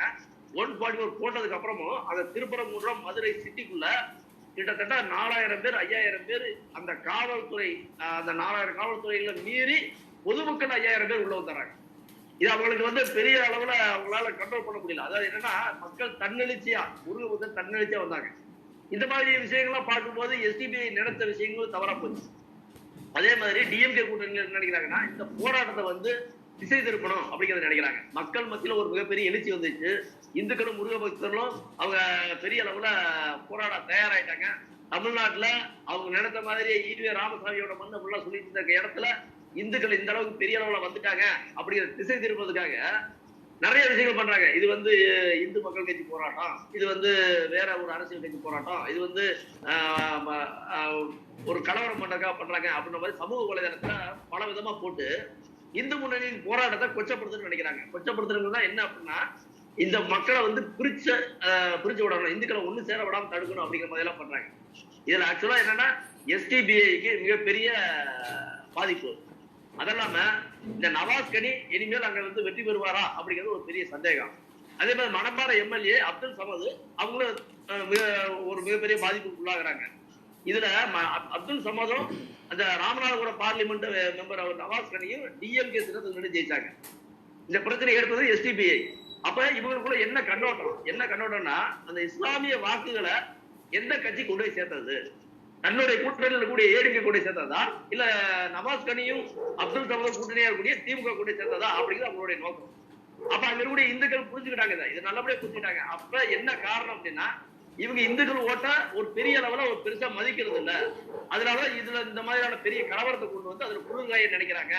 அமைதியா போயிருக்கு திருப்பரங்குன்றத்துல எல்லா பண்டிகைகளும் நல்லபடியா போயிட்டு இருக்கு. கார்த்திகை கொண்டாடுறாங்க, தைப்பூசம் கொண்டாடுறாங்க, பங்குனி உத்திரம் கொண்டாடுறாங்க, அமைதியா போயிட்டு இருக்கு. திடீர்னு ஒரு ஆட்டை போய் தோல்ல போட்டு ஒரு கோழியை கொண்டு வந்து இந்த நாங்க பலி கொடுப்போம் அப்படின்னு சொன்னா அந்த மதுரையை சுற்றி இருக்கக்கூடிய ஒட்டுமொத்த இந்து சமுதாயத்தையும் பாதிச்சது. அந்த பாதிப்பு தான் அவங்களை என்ன பண்ணுச்சுன்னா போராட கொண்டு வந்துச்சு. இதுக்கு முழு மூச்சா இந்து முன்னணி வழிகாட்டுச்சு. இந்து முன்னணி என்னன்னா, இந்த மாதிரி போராட்டத்தை அறவழி முறையில கொண்டு வரலாம் அப்படின்னு சொல்லி இந்து முன்னணி வழிகாட்டுச்சு. இந்து முன்னணி வழிகாட்டுதல் பேர்ல மக்கள் எல்லாம் ஒண்ணு சேர்ந்ததுக்கு அப்புறம் இன்றைய சூழ்நிலையில திமுகவும் அஇஅதிமுகவும் 2 பேரும் அங்க இருக்கக்கூடிய இந்துக்கள் ஓட்டை இழந்திருப்பாங்க அப்படிங்கிறது நிதர்சனமான உண்மை. இதான் நடந்துட்டு இருக்குது. இது மட்டும் இல்லாம இன்னும் வரக்கூடிய சூழ்நிலையில இன்னைக்கு கூட இந்து முன்னணி மாநில தலைவர் ஒரு பெரிய அறிக்கை ஒண்ணு கொடுத்திருக்காங்க. இவங்கெல்லாம் திசை திருப்புறாங்க, அதாவது இந்துக்களுடைய போராட்டத்தை முருகபக்தரோட போராட்டத்தை கொச்சப்படுத்துறாங்க. இவங்க அறவழி முறையில போனவங்கள இவங்களை குண்டர்களாகவும் வேற விதமாகவும் சித்தரிக்கிறாங்க, வேற ஒரு அரசியல் கட்சி சார்ந்து போறாங்க அப்படிங்கிற மாதிரி சித்தரிச்சு இந்த போராட்டத்தை நிறுத்தத்துக்கு பாக்குறாங்க அப்படிங்கிற விஷயத்த இன்னைக்கு மக்கள் தொடர்ந்துருக்காங்க. அது மூலமாக முருக பக்தர்கள் இனி தொடர்ந்து அந்த பகுதியில எந்தவித அந்த முருகன் திருப்பரங்குன்ற மலைக்கு என்ன பிரச்சனாலும் ஒன்னா சேர தயாரா இருக்காங்க. യുവരാജ്, ഉത്തരേന്ത്യയിൽ നമുക്കറിയാം ഇതുപോലുള്ള പ്രശ്നങ്ങൾ ബോധപൂർവം ഉണ്ടാക്കാൻ ശ്രമിച്ചതാണ് ഇപ്പോൾ പരാജയപ്പെട്ടിരിക്കുക. യോഗിയെ പോലുള്ളവർ വന്നതിന് ശേഷം നോക്കിപ്പോ ദക്ഷിണേന്ത്യ കേന്ദ്രീകരിച്ചാണ് ഇത്തരത്തിലുള്ള മുന്നേറ്റങ്ങൾ അല്ലെ. ഇതിന് മുന്നോടിയായിട്ട് ഇപ്പോ നമ്മുടെ തമിഴ്നാട് ഉപമുഖ്യമന്ത്രി ഉദയനിധി സ്റ്റാലിന്റെയൊക്കെ പ്രസ്താവനകൾ സനാതന ധർമ്മത്തെ മലയേറിയോടും അതുപോലെ ഡെങ്കുവിനോടൊക്കെ ഉപമിച്ചുകൊണ്ടുള്ള ആ പരാമർശം, കളിയാക്കിക്കൊണ്ടുള്ള ആ പരാമർശം, പിന്നെ ഒരിക്കലും ആ ഒരു പരാമർശം തിരുത്തില്ല എന്ന നിലപാട്, അതിന് സ്റ്റാലിന്റെ പിന്തുണ, മറ്റ് DMK നേതാക്കളും അവരോട് ചേർന്ന് നിന്ന് പ്രവർത്തിക്കുന്നു. ഇപ്പൊ നോക്കൂ, സ്റ്റെപ്പ് ബൈ സ്റ്റെപ്പായിട്ട് ചില നീക്കങ്ങൾ, മൂവ്മെന്റുകൾ, ഇത് അപകടകരം തന്നെയല്ലേ? അല്ല, ഇത് ഇങ്ങനെ തന്നെയാണ് വലിയൊരു മൂവ്മെന്റ് പോപ്പുലർ ഫ്രണ്ട് എന്നുള്ള നിലയിൽ പണ്ട് ആരംഭിച്ചു വരുന്നത്. കേരളത്തിൽ NDF ആയിരുന്നു, കർണാടകയിൽ മറ്റൊരു പേരായിരുന്നു, തമിഴ്നാട്ടിൽ അതിന്റെ പേര് മനിത നീതി പസരയെന്നോ മറ്റോ ആയിരുന്നു. ഇത് മൂന്നും കൂടി മെർജ് ചെയ്തിട്ടാണ് പോപ്പുലർ ഫ്രണ്ട് എന്ന് പറയുന്ന വലിയൊരു സംവിധാനമായിട്ട് മാറുന്നതും അത് പിന്നീട് എത്ര വലിയ ഒരു ഭീകര പ്രസ്ഥാനമായി മാറിയെന്നും അത് ഇന്ത്യക്ക് പുറത്തു നിന്നുള്ള തീവ്രവാദ സംഘടനകളുമായി വരെ ഏതൊക്കെ തരത്തില് ബന്ധം സ്ഥാപിച്ചുവെന്നും ഒടുവില് ഇന്ത്യ ഗവൺമെന്റിന് ആ പറയുന്ന ഭീകരവാദ പ്രസ്ഥാനത്തിനെ, കേരളത്തിലും തമിഴ്നാട്ടിലും കർണാടകത്തിലുമായി ആരംഭിക്കപ്പെട്ട ഒരു ഭീകരവാദ പ്രസ്ഥാനത്തിനെ നിരോധിക്കപ്പെടുന്ന ഒരു സാഹചര്യത്തിലേക്ക് കൊണ്ടെത്തിക്കേണ്ടുന്ന ഒരു സാഹചര്യം വരെ ക്രിയേറ്റഡ് ആയി എന്നുള്ള കാര്യമൊക്കെ നമ്മൾ കണ്ടത് തന്നെയാണ്. അപ്പോ ഇത്തരം മൂവ്മെന്റുകളെ നമ്മൾ ചെറുതായിട്ട് മാത്രം കാണുന്നത് കൊണ്ട് കാര്യമില്ല. അതെങ്കിലും ഒറ്റപ്പെട്ട സംഭവമായിട്ടോ ഏതെങ്കിലും ഒരു ഭാഗത്ത് മാത്രം നടക്കുന്ന ഒരു വിഷയമായിട്ടോ മാത്രം കണ്ടിട്ട് കാര്യമില്ല. അതിന്റെ അതിന്റെ പുറകിൽ വളരെ വ്യക്തമായിട്ടുള്ള ഒരു അജണ്ട ഉണ്ടാകാം. തമിഴ്നാട് എന്ന് പറയുന്നത് വളരെ കുറച്ചും കാലങ്ങളായിട്ട് ഈ പറയുന്ന ഒരു ആന്റി ഇന്ത്യ മൂവ്മെന്റ് അല്ലെങ്കിൽ ആന്റി ഭാരത് മൂവ്മെന്റുകളുടെ ഒരു എപ്പി സെന്റർ ആയിട്ട് മാറാൻ തുടങ്ങിയിട്ടുണ്ട്. ഇപ്പൊ ഇത് മാത്രമല്ല, ഇപ്പൊ അങ്ങ് പറഞ്ഞ സനാതനധർമ്മ വിഷയത്തെ കുറിച്ചിട്ട് മാത്രമല്ല, കട്ടിംഗ് സൗത്ത് പോലെയുള്ള പലതരത്തിലുള്ള വിഘടനവാദ ആശയങ്ങളുടെ ഒരു വിളനിലമായിട്ട് ഇത് മാറാൻ തുടങ്ങിയിട്ട് കാലം കുറെ ആയിട്ടുണ്ട്. ഇപ്പൊ സനാതനധർമ്മത്തിനെ കുറിച്ചിട്ട്, ഹിന്ദു മതത്തിനെ കുറിച്ചിട്ട് അവര് പറയുന്നു, അവര് പറഞ്ഞ നിലപാടിൽ ഞങ്ങൾ ഉറച്ചു നിൽക്കുമെന്ന് പറയുന്നു, അത് വീണ്ടും വീണ്ടും പറയുമെന്ന് അവര് പറയുന്നു. അതിനുശേഷം അവരെന്താ ചെയ്യുന്നത്? മറുവശത്തു കൂടി അവര് ചെയ്യുന്നത് ഈ പറയുന്നത് പോലെ തന്നെ ക്ഷേത്രങ്ങളുടെ ഭൂമി വഖഫ് ഭൂമിയാണ് എന്ന് പറയുന്നവർക്ക് വേണ്ടിയിട്ടുള്ള കുട പിടിച്ചു കൊടുക്കലും കൂടിയാണ്. ഇതിനെ നമ്മൾ അത്ര നിസ്സാരമായിട്ട് കാണേണ്ടതോ അത്ര നിസ്സാരമായിട്ട് എഴുതി തള്ളേണ്ടുന്നതോ അല്ല. അപ്പൊ നമുക്കറിയാം ഡീപ് സ്റ്റേറ്റിന്റെ വിഷയങ്ങൾ നടക്കുന്നുണ്ടല്ലേ. ഡീപ് സ്റ്റേറ്റിന്റെ വിഷയങ്ങളുമായിട്ട് ബന്ധപ്പെട്ടിട്ട് ഒരുപാട് തവണ ഒരുപാട് വേദികളിൽ നമ്മൾ ഈ വിഷയം ചർച്ച ചെയ്തതും പറഞ്ഞതും ഒക്കെയാണ്. ഇപ്പൊ ഡീപ് സ്റ്റേറ്റിന്റെ വേരിറക്കുന്ന ഒരു റിസൾട്ടാണ് ഡൽഹിയിൽ ഉണ്ടായിരിക്കുന്നത് എന്നുള്ളതിനെ കുറിച്ചിട്ട് നമുക്കൊരു ധാരണയുണ്ട്. പക്ഷെ എന്ന് കരുതിയാൽ മാത്രം അത് വേരറ്റ് പോകും എന്നൊന്നും നമുക്കങ്ങ് വിധി എഴുതാൻ വേണ്ടിയിട്ട് സാധിക്കില്ല. ബൗദ്ധികമായിട്ട് അവർ പലതരത്തിലുള്ള കാര്യങ്ങളുമായിട്ട് അവർ വരുന്നുണ്ട്. അതിന്റെ ഏറ്റവും ഖലിസ്ഥാൻ ഈ പറയുന്ന വിഘടനവാദത്തിന്റെ ഒരു പ്രഭവ കേന്ദ്രമാണ് എന്നുണ്ടെങ്കിൽ തമിഴ്നാട്ടിലേക്ക് വരുമ്പോൾ അത് മറ്റൊരു രൂപത്തിലും മറ്റൊരു ഭാവത്തിലും അത് നിൽക്കുന്നുണ്ട്. ഇപ്പൊ ഞാൻ രാവിലെ മറ്റൊരു സുഹൃത്തുമായിട്ട് സംസാരിക്കുന്ന സമയത്ത് നമ്മൾ ഈ ഒരു വിഷയമാണ് സംസാരിച്ചുകൊണ്ടിരുന്നത്. അതായത് എന്താണ്, ഈ തമിഴ്നാട്ടിലുള്ള ആൾക്കാർക്ക് ഞങ്ങൾ പ്രത്യേകമായിട്ടൊരു ഐഡന്റിറ്റി ആണ് എന്ന് പറയുന്ന ഒരു കാര്യം ക്രിയേറ്റ് ചെയ്ത് അവരെ ഭാരതത്തിന്റെ പൊതുബോധത്തിനെതിരായിട്ട് നിർത്തുവാനും വേണ്ടിയിട്ടുള്ള ഒരു ഇന്റലക്ച്വൽ പരിശ്രമം ചില കോണുകളിൽ നിന്നുണ്ടാകുന്നുണ്ട്. അത് തീർച്ചയായിട്ടും നമ്മൾ തിരിച്ചറിയേണ്ടത് തന്നെയാണ്. അതിന്റെ പ്രകടമായ രൂപമായിട്ടാണ് ഇത്തരത്തിലുള്ള കാര്യങ്ങൾ വന്ന് നിൽക്കുന്നത്. നമുക്ക് ഞാൻ ആദ്യത്തെ സെഷനിൽ അല്ലെങ്കിൽ ആദ്യത്തെ റൗണ്ടിൽ പറഞ്ഞതുപോലെ തന്നെ 1500 വർഷങ്ങൾ പഴക്കമുള്ള ഒരു ക്ഷേത്രത്തിന്റെ നേരെ ഇത്തരത്തിലൊരു നീക്കം നടത്താനുള്ള ധൈര്യം അവർക്ക് ഉണ്ടാകുന്നുണ്ട് എന്നുണ്ടെങ്കിൽ അതത്ര ചെറുതായിട്ട് നമ്മൾ കാണേണ്ടുന്ന ഒരു വിഷയമല്ല. വ്യക്തമായ ബോധ്യത്തോടു കൂടി തന്നെയാണ് അതിനകത്തേക്ക് വന്നിരിക്കുന്നത്. അതിന്റെ കോൺസിക്വൻസസ് എന്തുണ്ടാകും എന്നുള്ളതിനെ കുറിച്ചിട്ട് നല്ല നിശ്ചയത്തോടു കൂടി തന്നെയാണ് വന്നിരിക്കുന്നത്. ഇപ്പൊ തമിഴ്നാട്ടിൽ നമുക്കറിയാം, തമിഴ്നാട്ടിൽ അങ്ങോട്ട് കയറി കഴിഞ്ഞു കഴിഞ്ഞാൽ കേരളത്തിലെ പോലെയൊന്നും അല്ല. ഓരോ ഇടവഴികൾക്കകത്തും നമുക്ക് ചെറുതും വലുതുമായിട്ടുള്ള ഒരുപാട് ക്ഷേത്രങ്ങൾ നമുക്ക് കാണാൻ വേണ്ടിയിട്ട് സാധിക്കും. അത് ഈ പാണ്ഡ്യ ചോള കാലത്തിന്റെ ഒരു ഇതായിട്ട് വന്നിരിക്കുന്നതാണ്. അത്രത്തോളം ക്ഷേത്രങ്ങളോട്, ഇത്രയും ക്ഷേത്രങ്ങൾ ഉത്തരേന്ത്യയിൽ പോലും ഒരുപക്ഷെ ഉണ്ടാകില്ല. അത്രത്തോളം ക്ഷേത്രങ്ങൾ തമിഴ്നാട്ടിലുണ്ട്. അപ്പൊ തമിഴ്നാടിന്റെ ഐഡന്റിറ്റി ആവുന്നല്ല മറ്റൊന്നാണ് എന്ന് സ്ഥാപിക്കാൻ വേണ്ടി ശ്രമിക്കുന്നവർക്ക് മുന്നിൽ ചോദ്യചിഹ്നമായിട്ട് തന്നെയാണ് ഈ പറയുന്ന ക്ഷേത്രങ്ങളും സ്ട്രക്ചറുകളും എല്ലാം തന്നെ അവിടെ നിൽക്കുന്നത്. അപ്പൊ ഇതിനെതിരായിട്ട് ഒരു അറ്റാക്ക് വരുമ്പോൾ ഞാൻ പറഞ്ഞതെന്ന് വെച്ച് കഴിഞ്ഞാൽ ഇത്തരത്തിലുള്ള ചെറിയ ഏതെങ്കിലും ക്ഷേത്രത്തിന് നേരെയാണ് വരുന്നതെങ്കിൽ നമുക്ക് മനസ്സിലാവും ഇതൊരു ഒറ്റപ്പെട്ട സംഭവമാണെന്ന്. പക്ഷേ ഹിന്ദുക്കളെ സംബന്ധിച്ചിടത്തോളം ഏറ്റവും പ്രധാനമായി കാണുന്ന ഒന്നാണ് ഈ പറയുന്ന ആറുപട വീടും അതുമായി ബന്ധപ്പെട്ടിരിക്കുന്ന തീർത്ഥാടനം. അപ്പൊ അതിനകത്തുള്ള ഒരു ക്ഷേത്രത്തിനെതിരായിട്ട് തന്നെ ഇത്രയും ഓപ്പൺ ആയിട്ട് ഇത്രയും തീവ്രമായിട്ട് ഒരു വിഭാഗം ആൾക്കാർ ഇറങ്ങി വരുന്നു എന്നുണ്ടെങ്കിൽ, അവർക്ക് തൊട്ടുപുറകെ SDP-യുടെ പിന്തുണ വരുന്നു എന്നുണ്ടെങ്കിൽ, അതിനും തൊട്ടുപുറകെ DMK-യുടെ MLA-യും മന്ത്രിയും ഒക്കെ തന്നെ അവിടെ വരികയും ഇത് വഖഫ് പ്രോപ്പർട്ടി ആണ് എന്ന് ക്ലെയിം ചെയ്യുകയും ചെയ്യുന്ന സാഹചര്യം ഉണ്ട് എന്നുണ്ടെങ്കിൽ അത് അത്ര നിസ്സാരമായിട്ട് നമ്മൾ കാണേണ്ടതല്ല. പിന്നെ കേരളത്തിലെ തന്നെ ചില സാഹചര്യങ്ങളിൽ നിന്നുകൊണ്ട് നമ്മൾ ഇന്നത്തെ സാഹചര്യത്തിൽ നിന്നുകൊണ്ട് തിരിഞ്ഞങ്ങോട്ട് ചോദിച്ചു കഴിഞ്ഞാല്, ഇപ്പൊ ജാമിദ ടീച്ചർ അവിടുത്തെ ആ ഒരു ധർക്കയെ കുറിച്ചിട്ടൊക്കെ മറ്റൊരു തലത്തിൽ പറഞ്ഞു. നമുക്ക് രാഷ്ട്രീയ പാർട്ടി എന്നുള്ള നിലയിൽ സംസാരിക്കുമ്പോൾ നമുക്ക് ആ ഒരു തലത്തിൽ സംസാരിക്കാൻ പറ്റില്ല. പക്ഷെ എന്നാലും എനിക്ക് മനസ്സിലാത്തൊരു കാര്യം വെച്ച് കഴിഞ്ഞാൽ, ഇപ്പോ നമ്മുടെ നെയ്യാറ്റിൻകരയിൽ ഉണ്ടായ ഒരു വിഷയം ഉണ്ടല്ലോ, ഒരാളുടെ സമാധിയുമായി ബന്ധപ്പെട്ടിട്ട് നമ്മളെല്ലാവരും എടുത്ത നിലപാട് എന്തായിരുന്നു? അവിടെ ഒരു മരണം നടന്നിട്ടുണ്ട് എന്നുണ്ടെങ്കിൽ തീർച്ചയായിട്ടും അതൊരു അസ്വാഭാവിക മരണമാണ് എന്ന് തോന്നുന്നില്ലെങ്കിൽ, ഒരു സർട്ടിഫൈ ചെയ്തിട്ടില്ല എന്നുണ്ടെങ്കിൽ ആ പ്രോസസ്സിലൂടെ കടന്നു പോയതിനു ശേഷം സമാധി ഇരുന്നു എന്നുണ്ടെങ്കിൽ പ്രശ്നമില്ലായിരുന്നു. അന്ന് തന്നെ നമ്മൾ പറഞ്ഞൊരു കാര്യമാണ്, ശരി ഇനി മുതൽ നിങ്ങൾ സമാധി മണ്ഡപങ്ങളെല്ലാം പൊളിക്കുവാൻ തുടങ്ങുകയാണെന്നുണ്ടെങ്കിൽ ഇനി മുതൽ നമുക്ക് ഈ പറയുന്ന ദർഗകളും ഈ പറയുന്ന പലതും നമുക്ക് തുറന്ന് പരിശോധിക്കേണ്ടുന്നതായിട്ടുള്ള സാഹചര്യം ഉണ്ടാവില്ലേ? ഇപ്പോ ഇവരിതിനെ ബാലൻസ് ചെയ്യാൻ പോകുന്നതെന്ന് പറഞ്ഞു കഴിഞ്ഞാൽ, ഉത്തരേന്ത്യയിൽ ഇപ്പോ എന്താണ്, നമ്മുടെ കാശി വിശ്വനാഥ ക്ഷേത്രത്തിൽ ഉൾപ്പെടെ അവിടെ ആ പറയുന്ന മസ്ജിദ് നിൽക്കുന്നതിന്റെ അടിയിൽ എന്താണ് എന്നുള്ള കാര്യത്തെ കുറിച്ച് നമുക്ക് നല്ല ധാരണയുണ്ട്. ആ ക്ഷേത്രം എന്താ, ആ പള്ളി പോലും എന്ത് ഉപയോഗിച്ചാണ് കൺസ്ട്രക്ട് ചെയ്തിരിക്കുന്നതെന്ന്. സ്വാഭാവികമായിട്ട് അവിടെ ഒരു സർവേ നടന്നിട്ടുണ്ടല്ലോ. അതുപോലെ തന്നെ ഇവിടെയും, ഇവിടെ പണ്ട് പള്ളിയായിരുന്നു എന്നൊക്കെ ഉള്ളൊരു നെറേറ്റീവിലായിരിക്കും കൊണ്ടുവരാൻ പോകുന്നത്. ശരി, എന്നാ പിന്നെ നമുക്ക് ഇതൊക്കെ തുറന്ന് പരിശോധിക്കാന്നേ. നേരത്തൊക്കെ തുറന്ന് പരിശോധിച്ചിട്ട് അവിടെയൊക്കെ ഏതൊക്കെയാന്നുള്ള കാര്യം നമുക്ക് നോക്കാമല്ലോ. നമുക്ക് ഇനി ഓരോ ദർഗയും ഓരോ ഖബറുമായിട്ട് അങ്ങനെയാണെന്നുണ്ടെങ്കിൽ എല്ലാവർക്കും എല്ലാം പൊളിച്ചു തുടങ്ങേണ്ടി വരില്ലേ? അത്തരം സാഹചര്യങ്ങളിലേക്കൊക്കെ എല്ലാവരും പോകേണ്ടി വരില്ലേ? അപ്പൊ അത്തരത്തിലുള്ള സാഹചര്യങ്ങളിലേക്കൊക്കെ തള്ളി വിടാതെ ഇരിക്കുന്നത് തന്നെയല്ലേ എല്ലാവർക്കും നല്ലത്. ഇവിടെ ഉള്ളതൊക്കെ അവിടെ ഇരുന്നുകൊണ്ട് പോട്ടെ. നിങ്ങൾക്ക് അവിടെ ഒരു ദർഗ നിൽക്കുന്നുണ്ട്, അതിപ്പോ ഏതാണ്ട് 10-100 വർഷമായിട്ട് അവിടെ നിൽക്കുന്നതാണ് എന്നുണ്ടെന്നുണ്ടെങ്കിൽ നിങ്ങൾ അവിടെ ആരാധന നടത്തുന്നതിനൊന്നും ആർക്കും പ്രശ്നമൊന്നുമില്ലല്ലോ. പക്ഷെ ഒരു ക്ഷേത്രം, അത് ഇത്രയും മഹത്തായ ഒരു ക്ഷേത്രം നിൽക്കുന്ന സ്ഥലത്ത് അതിന്റെ മുകളിൽ കൊണ്ടുപോയിട്ട് നിങ്ങൾക്ക് ഈ ആടിനെയും കോഴിയൊക്കെ അറുത്ത് ക്ഷേത്രത്തിന്റെ മുകളിലേക്ക് ആ ഒരു രീതിയിൽ മാത്രം അത് കൊണ്ടുപോയാൽ മാത്രമേ ആ ആരാധന പൂർണ്ണമാകൂ എന്ന് പറയുമ്പോ അതിനകത്ത് എന്തോ ഒരു കുഴപ്പമുണ്ട്. നമ്മുടെ നാട്ടിൽ ഒരുപാട് ദർഗകളും ഈ പറയുന്ന ഖബറുകളും ഒക്കെ ഇരിക്കുന്നത് നമ്മൾ കാണുന്നുണ്ട്. അവിടെ ആരും ഈ പറയുന്ന ആടിനെയും കോഴിയെയും കൊണ്ടുപോയിട്ട് പരസ്യമായിട്ട് നിർത്തി അറക്കുന്നൊന്നും നമ്മളാരും കാണുന്നില്ല. എനിക്കറിയില്ല, നമ്പ്യാർ നീ കണ്ടിട്ടുണ്ടോ? ഞാനിന്ന് വരെ കണ്ടിട്ടില്ല. നമ്മുടെ ഇവിടെയൊക്കെ നമ്മളിപ്പോ പോകുന്ന വഴിക്കൊക്കെ പലയിടത്തും തിരിക്കുന്ന കണ്ടിട്ടുണ്ട്. അവരാരും തന്നെ അവിടെ ആടിനെയും കോഴിയെയും കൊണ്ടുവന്ന് അറുത്ത് ഒരു പ്രത്യേക ആചാരം തുടങ്ങുന്നൊന്നും നമ്മൾ കണ്ടിട്ടില്ല. പിന്നെ ഹിന്ദുമതം പോലെ അല്ല ഇസ്ലാം മതം എന്ന് പറയുന്ന ഒരു വളരെ യൂണിഫൈഡ് ആയിട്ടുള്ള ആചാരങ്ങളുള്ള ഒരു പർട്ടിക്കുലർ മതമാണത്. അപ്പോ അവിടുത്തെ ദർഗയിലില്ല, ഇവിടുത്തെ ദർഗയിലുണ്ട് എന്നൊക്കെ പറയുന്നതിന്റെ സാങ്കത്യം എനിക്ക് മനസ്സിലായില്ല. പക്ഷെ എന്തായിരുന്നാലും ശരി തന്നെയാണ്, ഇത്രയും കാലവും അവിടെ അങ്ങനെ ഒരു ബലി കൊടുക്കലോ അല്ലെങ്കിൽ ഒരു മൃഗഹത്യ നടത്തുന്നതോ ആയിട്ടുള്ള ആചാരമൊന്നും അവിടെ ഇതുവരെയും ഫോളോ ചെയ്ത് വന്നിട്ടില്ല. പെട്ടെന്നൊരു സുപ്രഭാതത്തിന് തുടങ്ങണം എന്ന് പറയുന്നത് താഴെ ഇരിക്കുന്ന ആ ക്ഷേത്രത്തിന്റെ പവിത്രതയെ നശിപ്പിക്കുക എന്ന് പറയുന്ന ഉദ്ദേശത്തോടു കൂടി മാത്രം ഒരു വിഭാഗം നടത്തിക്കൊണ്ട് വരുന്നതാണ്.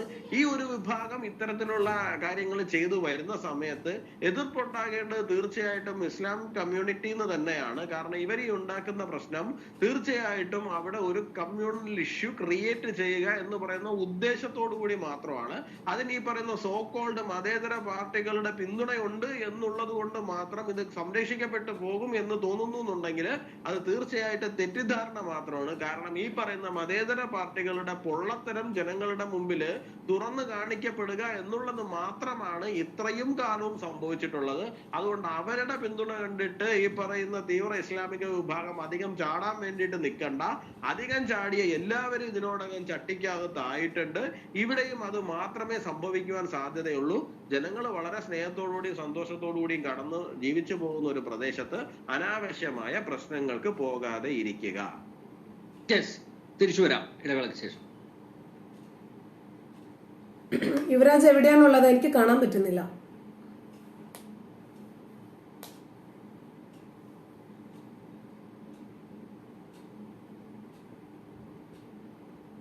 എനിക്കും കാണാൻ പറ്റില്ല.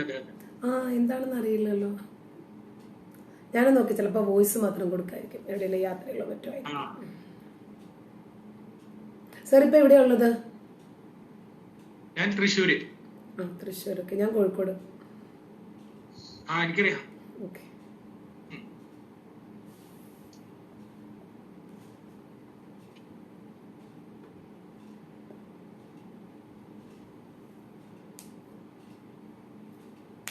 നമ്മുടെ നാട് ഇവര് കുട്ടിച്ചോറാക്കുമല്ലേ? അതെ അതെ അതെ, ചോറാക്കി കഴിഞ്ഞു. നിങ്ങളൊക്കെ എങ്ങനെ ജീവിക്കുന്നു എന്ന് ഓർത്ത് ഞങ്ങളുടെ നെഞ്ച് എപ്പോഴും ഇടിക്കാറുണ്ട്. വലിയ ബുദ്ധിമുട്ടാണ് ഇപ്പൊ അവിടെ ജീവിച്ചു പോകാൻ. സാർ, ഈ മലയുടെ മുകളിൽ കണ്ടൂരി റിച്വൽ, കണ്ടൂരി തന്നെയാണ് അതിനെ പ്രൊനൗൺസ് ചെയ്യുന്നത് തോന്നുന്നു എനിക്ക്, അല്ലെ? കണ്ടൂരി റിച്വൽ നടത്താനായിരുന്നു ഇവരുടെ പരിപാടി. പക്ഷേ ഈ ഇതൊരു ഒരു ഒരു ഓർത്തഡോക്സ് ഇസ്ലാമിക് പ്രാക്ടീസ് അല്ല എന്ന് പറയുന്നുണ്ട്. അപ്പൊ അത് ഇങ്ങനെ ഒരു മൃഗഹത്യ അവർ മനഃപൂർവ്വം ഒരുക്കി പ്രശ്നങ്ങൾ സൃഷ്ടിക്കുക എന്ന് തന്നെയായിരിക്കില്ലേ ലക്ഷ്യം ഇട്ടത്, അല്ലെ? തീർച്ചയായിട്ടും. അതില് ഇത് പറയുമ്പോ നമ്മൾ ഇതിന്റെ ഈ സിക്കന്ദർ ഷാ അദ്ദേഹത്തിന്റെ ആണല്ലോ ഈ ദർഗ എന്ന് പറയുന്നത്. അതിന്റെ ഒരു ചരിത്രം നമ്മൾ മനസ്സിലാക്കണം. അതായത് 14-ാം നൂറ്റാണ്ടില് അലാവുദ്ദീൻ ഖിൽജിയുടെ ജനറൽ ആയിട്ടുള്ള മാലിക് കഫൂർ അദ്ദേഹമാണ് മധുര ആക്രമിക്കുന്നത്. അതിനുശേഷം 1330 മുതൽ 1370 വരെ 10 സിക്കന്ദർമാര് അത് ഭരിക്കുന്നുണ്ട്. ഇതിൽ അവസാനത്തെ കഥാപാത്രമാണ് നമ്മുടെ ഈ സിക്കന്ദർ ഷാ എന്ന് പറയുന്നത്. യഥാർത്ഥത്തിൽ അദ്ദേഹത്തിന് ജനങ്ങൾക്ക് യാതൊരു ബഹുമാനം ഇല്ലാത്തൊരു കക്ഷിയായിരുന്നു.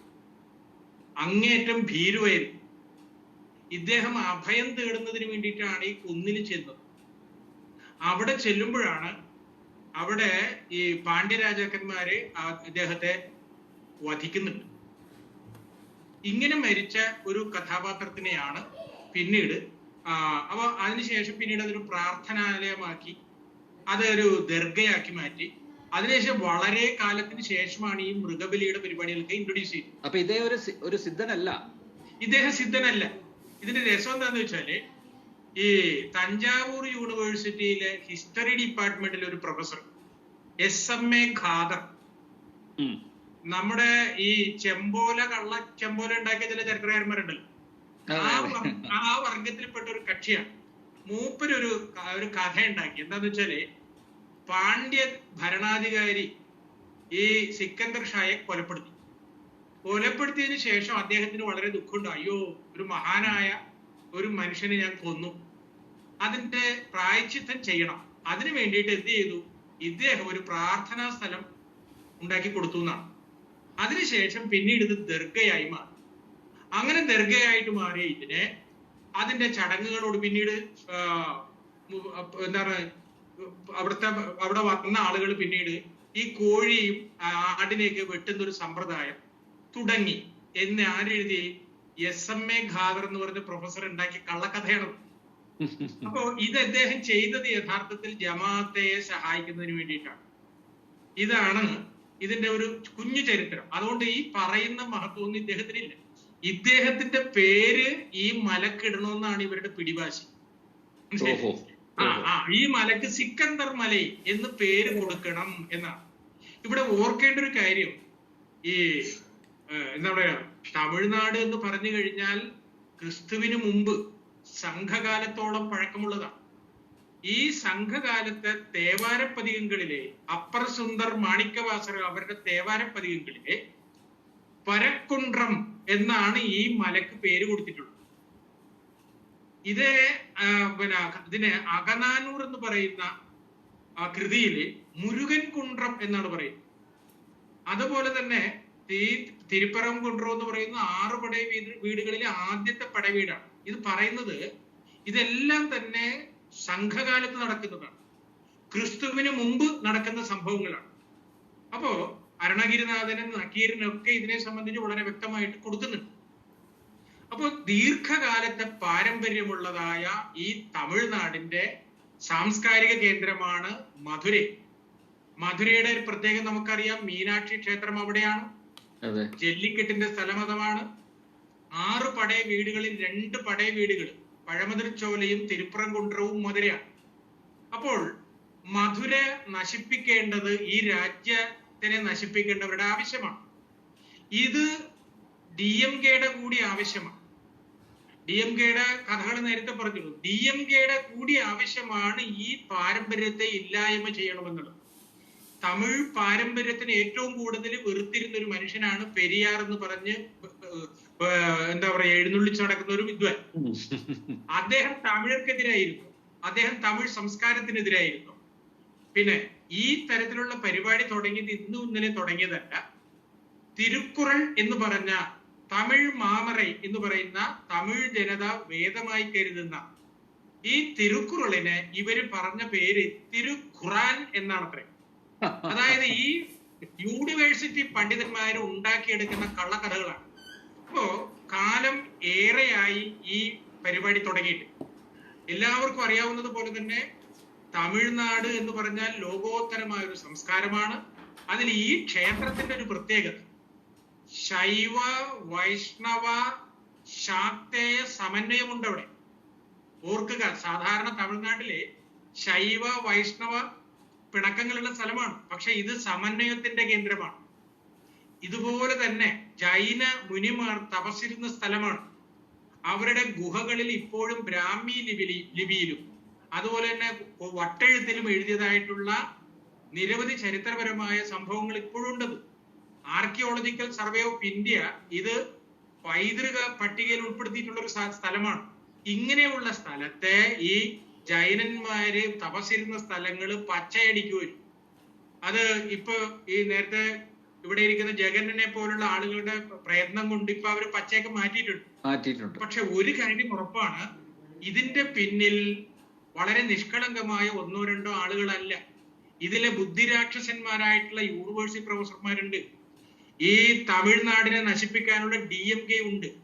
അതുപോലെ അവരുടെ കൂട്ടുകക്ഷിയായിട്ടുള്ള ഇന്ത്യ മുന്നണി ഉണ്ട്. അതുപോലെ ഇവരെ എല്ലാവരെയും എല്ലാ തരത്തിലും സഹായിക്കുന്ന വിദേശ ശക്തികൾ ഇതിന്റെ പിന്നിലുണ്ട്. ഇങ്ങനെ വമ്പൻ ശക്തികളുടെ നേതൃത്വത്തിലാണ് ഈ പരിപാടി നടന്നുകൊണ്ടിരിക്കുന്നത്. പക്ഷെ ഞാൻ ഇന്നിപ്പോ ഇതില് ജനൻ ടിവിയുടെ തന്നെയാണെന്ന് തോന്നുന്നു, കണ്ടിരുന്നു. അവിടുത്തെ ഒരു 60-70 വയസ്സുള്ള അതെ നിങ്ങൾ മാത്രം റിപ്പോർട്ട് ചെയ്തിട്ടുള്ളൂ. ഒരു അമ്മുമ്മ പറയാണ്, അവര് മാടിനെ വെട്ടാനാണ് തീരുമാനമെങ്കിൽ തിരിച്ച് പോത്തിനെ വെട്ടാൻ ഞങ്ങൾ മടിക്കില്ല എന്ന് പറയുന്ന അമ്മുമ്മയുടെ ഒരു ആവേശമുണ്ട്. ഇത് തമിഴ് ജനതയുടെ ആവേശമാണ്, മനസ്സിലായില്ലേ? അപ്പോ കേരളത്തിലെ എല്ലാവരും മതേതരക്കാരായി പോയതുപോലെ അല്ല, തമിഴ് ജനത ഇപ്പോഴും അവരുടെ പാരമ്പര്യത്തെ ഹൃദയം കൊണ്ട് സ്വീകരിക്കുന്നവരാണ്. അതുകൊണ്ട് ഈ കളി അവിടെ നടക്കില്ല എന്ന് മാത്രമല്ല, അത് ആരൊക്കെയാണോ അതിന് മുന്നിട്ട് നിൽക്കുന്നത് അവരെ നിയമത്തിന്റെ മുന്നിൽ അത് എല്ലാ തരത്തിലും കൊണ്ടുവരുമെന്ന കാര്യത്തിൽ സംശയമില്ല. നേരത്തെ നമ്മൾ സൂചിപ്പിച്ച 1931 അതുപോലെ തന്നെ വളരെ വർഷങ്ങൾക്ക് മുമ്പ് തന്നെ, അതായത് 1800-കളിൽ തന്നെ ബ്രിട്ടീഷുകാർ ഭരിക്കുന്ന സമയത്ത് തന്നെ ഇതിന് തീർപ്പ് കൽപ്പിച്ചിട്ടുള്ളതാണ്. ഈ ക്ഷേത്രത്തിന്റെ അധികാര പരിധിയിലുള്ളതാണ് ഈ മല എന്ന് തീർപ്പ് കൽപ്പിച്ചിട്ടുള്ളതാണ്. അന്ന് തീർപ്പ് കൽപ്പിച്ചപ്പോൾ ഈ ദർഗ അത് അവിടെ ഇരിക്കട്ടെ, അത് അവരുടെ പ്രാർത്ഥന നടക്കട്ടെ, പക്ഷേ അവിടെ ഈ ബലി പരിപാടി, ഈ നാടകങ്ങളൊന്നും പാടില്ല എന്ന് വളരെ കൃത്യമായിട്ട് എഴുതിയിട്ടുള്ളതാണ്. ഇത് പലപ്പോഴും മദ്രാസ് ഹൈക്കോടതി ചൂണ്ടിക്കാണിച്ചിട്ടുള്ളതാണ്. ഇതിന്റെ അടിസ്ഥാനത്തിലാണ് പോലീസ് നടപടി സ്വീകരിച്ചിട്ടുള്ളത്. പക്ഷേ ആ പോലീസിനെ പോലും എന്താ പറയാ, യാതൊരു വിലയും കൽപ്പിക്കാതെയാണ് ഈ പറഞ്ഞ ഭീകരരായിട്ടുള്ള പ്രവർത്തകരെ ഇതിനു വേണ്ടിയിട്ട് മുന്നിട്ടിറങ്ങുന്നത്. ഇതിനെ സപ്പോർട്ട് ചെയ്യുന്നത് നമ്മുടെ നേരത്തെ പറഞ്ഞ നമ്മുടെ ഇവിടുത്തെ ദേവസ്വം ബോർഡ് പോലുള്ള ഒരു വകുപ്പുണ്ടെന്ന് പറഞ്ഞല്ലോ, ആ മന്ത്രി അടക്കമുള്ള ആളുകളാണ് ഇവരെ സപ്പോർട്ട് ചെയ്യുന്നത്. അപ്പൊ അതുകൊണ്ട് ഈ സനാതന ധർമ്മത്തിനെ ഉന്മൂലനം ചെയ്യണമെന്ന് പറഞ്ഞുകൊണ്ട് ഉദയനിധിമാരനും ദയാനിധിമാരനും സെന്തിൽകുമാറും അവര് സനാതന ധർമ്മത്തിനെ മാത്രമല്ല ആക്ഷേപിച്ചിട്ടുള്ളത്. ഹിന്ദി ഭൂമി എന്ന് പറഞ്ഞു കഴിഞ്ഞാൽ ഗോമൂത്ര ഭൂമിയാണത്രേ. ഗോമൂത്ര ഭൂമി ഇല്ലാത്തവര് ഗതികേട് കൊണ്ട് ഇവിടെ വന്ന് കക്കൂസ പണി നടത്തുന്നു എന്ന് പറഞ്ഞ് ആക്ഷേപിച്ച കുട്ടിയാണ്. അപ്പൊ മനുഷ്യവിരുദ്ധമായ, സംസ്കാര വിരുദ്ധമായ ഒരു പ്രവൃത്തിയാണ് ഇവരുടെ ഭാഗത്തുനിന്നുകൊണ്ട് നടന്നുകൊണ്ടിരിക്കുന്നത്.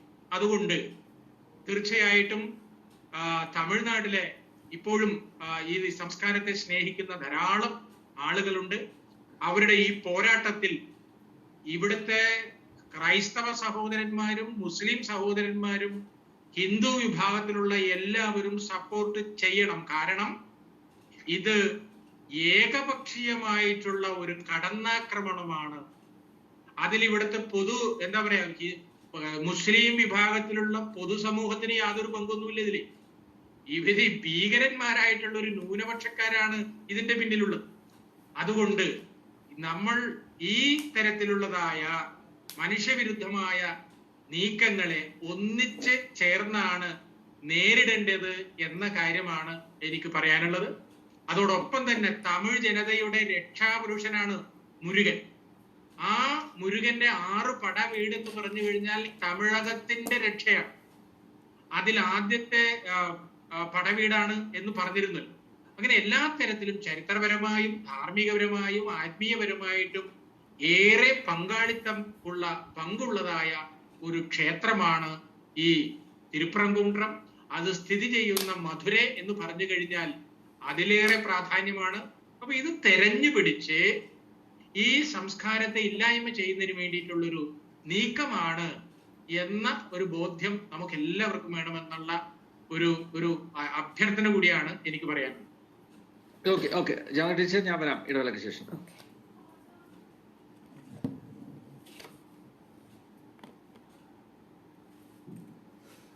നടേശൻ സർ, ഈ ദർഗ ഇസ്ലാമികമല്ല കേട്ടോ. ദർഗ ഇസ്ലാമികമല്ല.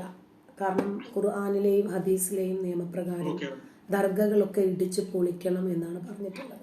അപ്പൊ ഭൂരിപക്ഷം വരുന്ന ഇസ്ലാം മത സംഘടനകൾ മിണ്ടാതിരിക്കുന്നതിന്റെ കാരണം എന്താണെന്ന് അറിയാമോ?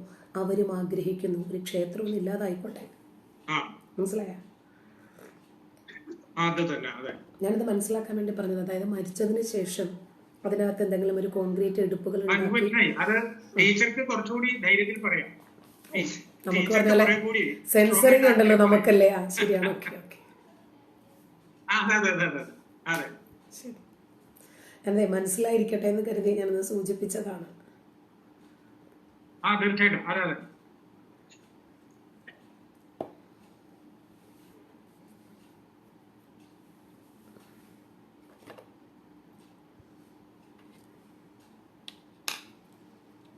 ജഗൻജി ഊരെങ്കിയാ? നമസ്തേ ജി. அப்படியா? சரி சரி சரி. நமஸ்தே நமஸ்தே. இது வந்து ஜாமித டீச்சர். ஜாமித டீச்சர் வந்து நிறைய வீடியோ எல்லாம் போட்டிருக்கேன். இந்த மாதிரி விஷயங்கள்ல വളരെ ஸ்ட்ராங் ஆயிட்டு அவங்க வந்து அவங்களோட பேச்சு வந்து വളരെ സ്പിരിറ്റ് ആയിരിക്കും. ഒരു നാൾ அவங்க ഒരു ജിഹാദികളോട് നന്ദി പറയാം. കാരണം തിരുപ്പറംകുണ്ടം മുരുകക്ഷേത്രം കാണാൻ ഇനി തീർത്ഥാടകർ ഒഴുകിയെത്തും, ഒരു സംശയമില്ല അക്കാര്യത്തിൽ. ശരിയല്ലേ ടീച്ചർ? കേൾക്കാമോ? കേൾക്കാം, ഇപ്പൊ കേൾക്കാം. യെസ്. അതായത് ഒരേ മതവിശ്വാസം, ഒരേ ആശയങ്ങൾ, ഇവരെല്ലാം എന്തുകൊണ്ടാണ് ഇവരെ എതിർക്കാത്തത് എന്നുകൂടി നമ്മളത് മനസ്സിലാക്കണം. ആരും പറയാത്ത ഒരു പോയിന്റാണ് ഞാനിവിടെ നിങ്ങളോട് പറയാൻ ആഗ്രഹിക്കുന്നത്. ദർഗ ഇസ്ലാമികമല്ല. ഉയർന്നു നിൽക്കുന്ന എല്ലാ ഖബറുകളും, അതിനെയും ജാറമാകട്ടെ, മക്കാമുകൾ എന്ന് പറയും, അജ്മീർ ദർഗ എന്നൊക്കെ നമ്മൾ കേൾക്കാറില്ലേ, ഇതൊക്കെ തട്ടി നിരപ്പാക്കണം എന്നാണ് പ്രവാചകൻ പഠിപ്പിച്ചിരിക്കുന്നത്. അപ്പോ ഈ പ്രവാചകന്റെ കൽപ്പന ആകെ 6 ഹദീസ് ഗ്രന്ഥങ്ങളാണ് ശരിയാവണ്ണം ഉണ്ട് എന്ന് പറയുന്ന ഗ്രന്ഥങ്ങൾ, ഖുർആനിന്റെ വിശദീകരണങ്ങളാണ്. അതില്ലെങ്കിൽ ഖുർആൻ ഇല്ലെങ്കിൽ ഹദീസുമില്ല, ഹദീസ് ഇല്ലെങ്കിൽ ഖുർആനുമില്ല. ഈ 6 ഹദീസ് ഗ്രന്ഥങ്ങളിലും ഖുർആനിലും വ്യക്തമായി രേഖപ്പെടുത്തപ്പെട്ടിരിക്കുന്ന വസ്തുതയാണ്, മരിച്ചു കഴിഞ്ഞാൽ അതിന്റെ മുകളിൽ കോൺക്രീറ്റ് എടുപ്പുകൾ ഉണ്ടാക്കി, ദർഗകൾ ഉണ്ടാക്കി അതിനകത്ത് ആരാധിക്കുകയോ പൂജിക്കുകയോ സഹായം തേടുന്ന ഒരു രീതിയിലേക്കോ വരരുത്. അത് അടിച്ച് നിരത്തണം എന്നാണ് പ്രവാചകൻ പഠിപ്പിച്ചിരിക്കുന്നത്. കാരണം അള്ളാഹുവിന്റെ റസൂല് ഇവരെ രണ്ടുപേരെയും അവഗണിക്കുന്ന തീരുമാനങ്ങളാണ്, ഇതിനെയാണ് ദീനി അക്രമം എന്ന് പ്രവാചകൻ പറഞ്ഞത്. പ്രവാചകനെ സ്നേഹിക്കുന്ന ഒരാളും ഇത് ചെയ്യാൻ പാടില്ല. ജാറം എന്ന് പറയുന്നത്, ദർഗ എന്ന് പറയുന്നത് മരിച്ചുപോയ ആളുകളുടെ സ്മരണയ്ക്ക് വേണ്ടി ഇവരുണ്ടാക്കിയിരിക്കുന്ന എടുപ്പാണ്. അവർക്ക് ജീവനില്ല. പിന്നെ സൂറത്ത് നഹ്ൽ 21 അവരോട് പ്രാർത്ഥിച്ചാൽ അവർ കേൾക്കില്ല. ഫാത്തിർ എന്ന് പറയുന്ന അധ്യായത്തിന്റെ 14 അവര് പ്രാർത്ഥനയ്ക്ക് ഉത്തരം നൽകില്ല. ജാറത്തിൽ കിടക്കുന്നവരോട് നിങ്ങൾ പ്രാർത്ഥിച്ചാൽ നിങ്ങൾ വഴിപിഴച്ചവരാണ്. സൂറത്തുൽ അഹ്കാഫ് എന്ന് പറയുന്ന അധ്യായത്തിന്റെ 5-ാമത്തെ വചനം. ഇവരൊക്കെ അള്ളാഹുവിന്റെ മുമ്പിൽ വഴിപിഴച്ചവരാണ്, ഇവർ നരകാവകാശികളാണ് എന്നാണ് ഖുർആൻ പറഞ്ഞതല്ല. ഇത് എന്തുകൊണ്ടാണ് മറ്റ് ഇസ്ലാം മത സംഘടനകൾ ഇതിനെ എതിർക്കാത്തത്? അവരെതിർക്കില്ല. കാരണം അങ്ങനെയെങ്കിലും ഒരു ബഹുദൈവാരാധനാ കേന്ദ്രം, ഒരു കാഫിറുകളുടെ ആരാധനാ കേന്ദ്രം, വിഗ്രഹാരാധന കേന്ദ്രം ഒന്നില്ലാതായി കിട്ടുന്നെങ്കിൽ അതങ്ങനെ ആയിക്കോട്ടെ. ഇതിന്റെ ഒക്കെ പിന്നിൽ ആരാണ്? മൗദൂദികളാണ്. ബംഗ്ലാദേശിൽ എന്താണോ ജമാഅത്തെ ഇസ്ലാമി കാണിച്ചു കൂട്ടിയത്, ആ ജമാഅത്തെ ഇസ്ലാമിയുടെ എല്ലാ കാലത്തേക്കുമുള്ള അജണ്ടയാണ് ഇസ്ലാം മത രാജ്യം, ഇസ്ലാമിക ലോകം സ്ഥാപിക്കുക എന്നത്. ഇപ്പോ ഈ നമുക്ക് നിരോധനത്തിന്റെ കാര്യത്തിലായിരുന്നാൽ പോലും ജമാഅത്തെ ഇസ്ലാമിയോട് മത്സരിച്ചാൽ RSS തോറ്റുപോകും. സിമി നിരോധിച്ചു, സ്റ്റുഡൻസ് ഇസ്ലാമിക് ഓർഗനൈസേഷൻ ഉണ്ടാക്കി, SIO. പിന്നീട് ക്യാമ്പസ് ഫ്രണ്ട് വന്നു. ഇതിനൊന്നിലും ചേരാത്ത ഒരുപാട് രഹസ്യ ഗ്രൂപ്പുകൾ, 15-ലധികം സംഘടനകൾ, പല പേരുകളില്, ഇന്നലത്തെ പഴയ ചോറ് ഇന്ന് അരച്ചിഡ്ഡലിയാക്കുന്നത് പോലെ വ്യത്യസ്തമായ പേരുകളിലാണ് ഇവർ നിലനിൽക്കുന്നത്. പിന്നെ എണ്ണിയാൽ ഒടുങ്ങാത്ത സ്ലീപ്പർ സെല്ലുകൾ വേറെയുമുണ്ട്. അതുകൊണ്ട് ഒരു പോപ്പുലർ ഫ്രണ്ടിനെ നിരോധിച്ചാല് മറ്റു പേരുകളിൽ അവർ വരും. ഇനി സംഘടനകളുടെ ലേബൽ ഇല്ലാതെ പ്രവർത്തിക്കാൻ മെക്സെവനെ പോലെയുള്ള സംഘടനകൾക്ക് സാധിക്കുന്നില്ലേ? അവരും ഒരു സംഘടന തന്നെയാണ്. ഇവര് ക്രിമിനൽ ആക്ടിവിസം ഉണ്ടാക്കുക എന്നതാണ് ഇവരുടെ ലക്ഷ്യം. മിണ്ടാതിരിക്കുന്ന ഹിന്ദുക്കളെ പ്രകോപിപ്പിക്കുക. ഇപ്പോ മിത്ത് വിവാദം നമ്മുടെ സ്പീക്കർ എടുത്തിട്ടു. എന്തിനാണ്? ഇതാണ് മിണ്ടാതിരിക്കുന്ന ഹിന്ദുക്കളെ പുകച്ച് പുറത്ത് ചാടിപ്പിച്ച് അവരെ പ്രകോപിതരാക്കി മാറ്റുക. അതിനുവേണ്ടിയാണ് ക്ഷേത്രം കൈയടക്കാനും അവിടെ കൊണ്ടുപോയി ബലികർമ്മം ചെയ്യാനും ഒക്കെ ഇവർ തയ്യാറെടുക്കുന്നത്. അതിനു മുമ്പ് തന്നെ ഇവർ ഡിക്ലെയർ ചെയ്യുന്നു, ഇന്ന ദിവസമാണ് കേട്ടോ ഞങ്ങൾ ഇത് ചെയ്യാൻ ഉദ്ദേശിക്കുന്നത്. എന്തിനാണ്? ഹൈന്ദവ വികാരം ഇളക്കുക. ഒരു മുഹമ്മദ് മുസ്തഫ എന്ന ഒരു യുവാവ് കാസർഗോഡ് ഖുർആൻ കത്തിച്ചു. എന്തിനാ? ക്രിസ്ത്യൻ വികാരം ഇളക്കുക. ഒരു മുസ്ലിം പുരോഹിതൻ പറഞ്ഞു, യേശു പിഴച്ചു പറ്റ സന്തതിയാണ്. അപ്പൊ ഇതൊക്കെ പറയുന്നത് എന്തിനാണ്? ക്രിസ്ത്യാനികളുടെ മതവികാരം ഇളക്കിവിട്ട് അവരെ പ്രക്ഷോഭത്തിലേക്ക് നയിക്കണം, ഹിന്ദുക്കളുടെ വികാരവും. എന്നിട്ട് ഇവർക്ക് പലസ്തീനിലും പാകിസ്ഥാനിലും സൗദി അറേബ്യയിലും ഒക്കെ പോയിട്ട് പറയണം, ഇന്ത്യയിൽ ഞങ്ങൾക്ക് ജീവിക്കാൻ പറ്റുന്നില്ല, ഒരു രക്ഷയുമില്ല. ഇതിനു വേണ്ടി ഇവർ ഒരുപാട് സംഘടനകൾ ഉണ്ടാക്കിയിട്ടുണ്ട്. യുവാക്കൾക്കിടയിൽ, അതുപോലെ വിദ്യാർത്ഥികൾക്കിടയിൽ, വൃദ്ധർക്കിടയിൽ, സ്ത്രീകൾക്കിടയിൽ, പെൺകുട്ടികൾക്കിടയിൽ, ഫ്രട്ടേണിറ്റി, സോളിഡാരിറ്റി, ക്യാമ്പസ് ഫ്രണ്ട്, ഇതൊന്നും നമ്മൾ അറിയുന്ന സംഘടനകൾ മാത്രം. ഇതിനപ്പുറം എത്രയോ പേരുകൾ വേറെയുണ്ട്. സോഷ്യൽ മീഡിയയിൽ ഇവർക്ക് 1000-ലധികം ഗ്രൂപ്പുകളുണ്ട്. ജനാധിപത്യ സംവിധാനത്തിനകത്ത് കയറി കുത്തിത്തിരിപ്പുണ്ടാക്കുന്നതിന് വേണ്ടി ഒരു രജിസ്റ്റേർഡ് സംഘടനയുടെ ആവശ്യമുണ്ടോ? ഇല്ല. അവര് പേരില്ലാതെയും പല പേരുകളിലും ഇവർ പ്രവർത്തിക്കും. മാക്സിമം മറ്റുള്ളവരുടെ വികാരങ്ങളെ വ്രണപ്പെടുത്തുക എന്നതിലുപരി മുസ്ലിങ്ങളെ മുഴുവനും ഒരുമിപ്പിച്ച് നിർത്തുക എന്ന ഒരു ആശയം കൂടി ഇവർക്കുണ്ട്. സാമ്രാജ്യത്വ പിന്തുണയോടുകൂടി മൂന്നാം ലോക രാജ്യങ്ങളിലെ പല സംഘടനകളും സാമ്രാജ്യത്വത്തിന്റെ പണം വാങ്ങി അദൃശ്യമായിട്ടുള്ള ഏതോ സോഴ്സിൽ നിന്ന് വരുന്ന പണവും നിർദ്ദേശവും ഒക്കെ അനുസരിച്ച് പ്രവർത്തിച്ചത് നമ്മൾ കണ്ടു. അവരോട് അജ്ഞാത കോണിൽ നിന്നും മാറാൻ പറഞ്ഞാൽ അവർ അപ്രത്യക്ഷമാകും. അൽ-ഖ്വയ്ദ, ഐസിസ്, ഒരുപാട് പരിസ്ഥിതി സംരക്ഷകര്, സംഘടനകള്, ആദിവാസികളെ സംരക്ഷിക്കുന്ന ആളുകള്, ക്രിസ്ത്യൻ സംഘടനകള്, കമ്മ്യൂണിസ്റ്റ് വ്യാപന വിരുദ്ധ സംഘടനകൾ, സിവിൽ റൈറ്റ്സ് സംഘടനകൾ, ഇങ്ങനെ എന്റെ കയ്യിൽ ഒരുപാട് ഡേറ്റാസ് ഉണ്ട്. ഒരുപാട് രൂപത്തിൽ രാജ്യത്തിന്റെ വികസനത്തെ തടഞ്ഞു നിർത്തുക, ഒരു മോദി ഫോബിയ, ഒരു യോഗി ഫോബിയ ഇവിടെ ഇങ്ങനെ പരത്തുക. ഇതിനുവേണ്ടി പല രാജ്യങ്ങളിൽ പ്രവർത്തിക്കുന്ന ആളുകളുണ്ട്. നമ്മൾ തന്നെ മുമ്പ് ചർച്ച ചെയ്തതാണ് 16,000 പോപ്പുലർ ഫ്രണ്ടിന്റെ അക്കൗണ്ടുകൾ NIA കണ്ടെത്തിയത്. ഇവർക്കൊക്കെ പണം വന്നു, ഇഷ്ടം പോലെ ഇവർ അങ്ങോട്ടും ഇങ്ങോട്ടും ട്രാൻസാക്ട് ചെയ്തു. ആര് പിടിച്ചു? ഇവർക്ക് എന്തിനാ ഭയം? ബംഗ്ലാദേശികളുടെ ലക്ഷക്കണക്കിന് ബംഗ്ലാദേശികൾ ഇവിടെയുണ്ട് എന്നാ കഴിഞ്ഞ ദിവസം സാമുൽ സാർ പറഞ്ഞത്. ഇവരൊക്കെ എങ്ങനെ ഇവിടെ എത്തി? ഇവർക്ക് വ്യാജരേഖകൾ നിർമ്മിച്ചു നൽകിയതാരാ? VD സതീശന്റെ വലം കൈയായിട്ടുള്ള ഒരു കാക്ക. അപ്പൊ ഇവർക്ക് പേരുകൾ വേണ്ട പ്രവർത്തിക്കാൻ പ്രത്യേകിച്ച്. അതുകൊണ്ട് പോപ്പുലർ ഫ്രണ്ടിനെയോ അതിന്റെ സൃഷ്ടാവായ ജമാഅത്തെ ഇസ്ലാമിയെയോ നിരോധിച്ചത് കൊണ്ട് നമ്മുടെ രാജ്യത്ത് നിന്ന് ഹിന്ദു വിരുദ്ധത ഉള്ള ആളുകളെ ഇല്ലാതാക്കാൻ, അതല്ലെങ്കിൽ അവരെ ഒന്ന് അമർച്ച ചെയ്യാൻ, തടയിടാൻ ഹൈന്ദവ വികാരമോ അതല്ലെങ്കിൽ ക്രൈസ്തവ വികാരമോ ഇളക്കിവിട്ട് പ്രക്ഷോഭം സൃഷ്ടിക്കുന്നത് ഒരു പരിധിവരെ തടയാൻ സാധിക്കുമെന്ന് നമ്മൾ ധരിച്ചിട്ടുണ്ടെങ്കിൽ ഇത് തെറ്റാണ്. ഇത് ഒരു സംഘടനയെയും പ്രത്യേകിച്ച് നിരോധിച്ചിട്ട് ഒരു കാര്യമില്ല. ജമാഅത്തെ ഇസ്ലാമിയെയും RSSനെയും 2 പ്രാവശ്യം കേന്ദ്ര സർക്കാർ മുമ്പ് നിരോധിച്ചതാണ്.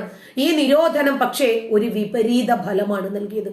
യുവത്വത്തെ ആകർഷിക്കാൻ ഇവർ പ്രത്യേകിച്ച് ഈ നിരോധനം നമുക്കറിയുന്ന കാര്യങ്ങളാണ്. ഒരുപാട് നെഗറ്റീവ് എഫക്റ്റുകൾ ഉണ്ടാക്കും എന്ന് കരുതുന്ന പല വസ്തുതകൾക്കും പോസിറ്റീവ് എനർജി ആയിരിക്കും ഉണ്ടാക്കുക. അപ്പൊ ന്യൂനപക്ഷ തീവ്രവാദത്തിന്റെ മൂലകാരണം എന്താണ്? ഇവരെ എല്ലാ രൂപത്തിലും പിന്തുണയ്ക്കുന്ന മത രാഷ്ട്രീയ മേലാളന്മാർ ഇവിടെയുണ്ട്. ഇപ്പൊ നടേശൻ സാർ പറഞ്ഞു, വളരെ കുറച്ച് ആളുകൾ മാത്രമേ ഈ രൂപത്തിൽ പ്രവർത്തിക്കുന്നുള്ളൂ, ഭൂരിപക്ഷം മുസ്ലിങ്ങളും ഇതിൽ നിന്ന് എതിരാണെന്ന്. തെറ്റ്. കാരണം നമുക്കറിയാം, നമ്മുടെ ജോസഫ് സാറിന്റെ കയ്യും കാലും എടുത്ത സംഭവം എത്ര മുസ്ലിം സംഘടനകൾ അതിനെ അപലപിച്ച് രംഗത്ത് വന്നു. ഇവര് ചെയ്തത് തെറ്റാണ് എന്ന് എങ്ങനെ പറയാൻ കഴിയില്ല. കാരണം അവര് നടപ്പിലാക്കിയത് ഖുർആനിക നിയമമാണ്. RSSനെയും 25-ലധികം വരുന്ന സംഘപരിവാർ സംഘടനകളെയും ഒക്കെ എന്തുകൊണ്ട് നിരോധിക്കുന്നില്ല എന്നാണ് ഇവര് ചോദിക്കുന്നത്. അപ്പോൾ അതേതെങ്കിലും ഒരു സംഘടന രാജ്യവിരുദ്ധമായി പ്രവർത്തിക്കുന്നുണ്ടോ?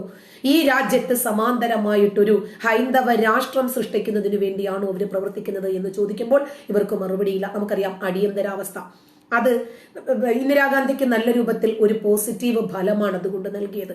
അതും ഗാന്ധിജിയുടെ തലച്ചോറായിരുന്നു അതിന്റെ പിന്നിൽ പ്രവർത്തിച്ചത് നമുക്കറിയാം. ഇതുപോലെ എല്ലാ രൂപത്തിലും ഇവരെ സഹായിക്കുന്ന, ഇവർ പറയുന്നത് എല്ലാം തൊള്ള തൊടാതെ വിഴുങ്ങുന്ന, ഇവരുടെ അണിയറയിൽ പോയി നല്ല രൂപത്തിൽ ബിരിയാണിയും കാച്ചി ഹൂറികളെയും സ്വന്തമാക്കുന്ന ഒരുപാട് ആളുകളുണ്ട്.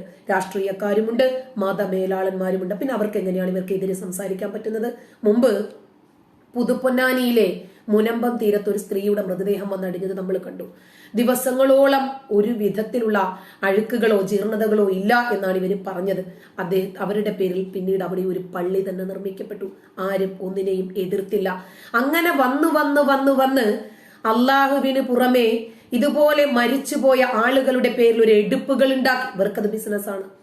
അതുവഴി ഒരുപാട് ആളുകളെ അവിടേക്ക് മുസ്ലിങ്ങളെ ഏകോപിപ്പിക്കാനും സാധിക്കുന്നുണ്ട്. 100 വർഷങ്ങളോളം പഴക്കമുള്ള വിദ്യാഭ്യാസ സ്ഥാപനങ്ങളുടെ എണ്ണം നമ്മളൊന്ന് എടുത്തു നോക്കിക്കേ, തുലവും തുച്ഛമായിരിക്കും. പക്ഷെ മതപരിവർത്തന കേന്ദ്രങ്ങൾ, മതം പഠിപ്പിക്കുന്ന കേന്ദ്രങ്ങൾ 100 കണക്കിന് നമുക്ക് കണ്ടെത്താനും കഴിയും, ഇഷ്ടം പോലെ. അപ്പൊ സമസ്തയുടെ നേട്ടങ്ങൾ എന്താണ്, സുന്നികളുടെ നേട്ടങ്ങൾ, മുസ്ലിങ്ങളുടെ നേട്ടങ്ങൾ എന്താണ് എന്ന് ചോദിച്ചാൽ ഇതൊക്കെ എണ്ണമറ്റ ദർഗകള്, ഖബർ പൂജകള്, ഏതോ കാലത്ത് 6-ാം നൂറ്റാണ്ടിൽ മരിച്ച പ്രവാചകന്റെ ഒരു മുടി കൊണ്ടുവന്ന് അതുവരെ ഇവിടെ അതിനെന്തോ മഹത്വമുണ്ട് എന്ന് പറഞ്ഞ് അത് വിറ്റ് വെള്ളത്തിലിട്ട് ജീവിക്കുന്ന വലിയ ഒരു ജനത ഇവിടെ വർദ്ധിച്ചു വരുന്നുണ്ട്. അന്ധവിശ്വാസങ്ങളും അനാചാരങ്ങളും വ്യാപിച്ച് മുസ്ലിം സ്ത്രീകളും പുരുഷന്മാരും ഇടകലർന്ന് പാട്ടും ഡാൻസും ഒക്കെയായി ഇവിടെ ഒരു നോളജ് സിറ്റി സ്ഥിതി ചെയ്യുമ്പോൾ അതിന്റെ മേലാളൻ പറയുവാണ് ഇടകലരരുത് എന്ന്. അവർക്ക് ധൈര്യമുണ്ടോ? ആണ്ട് നേർച്ച, ഉറൂസ്, ചന്ദനക്കുടം പറ്റില്ല. ഇനി പോട്ടെ, ഈ ഒരു വിഷയം ഇതിനെ സംബന്ധിച്ച് ഏതെങ്കിലും ഇസ്ലാം മത സംഘടനകൾ, മുസ്ലിം പുരോഹിതന്മാർ രംഗത്ത് വന്ന് പറഞ്ഞു ഇത് ശരിയല്ലാന്ന്? മറ്റൊരു മതവിഭാഗത്തെ നമ്മൾ ആദരിക്കണം, നമ്മൾ ബഹുമാനിക്കണം. ഇതൊക്കെ ഇവരെവിടെയാ പറയാ?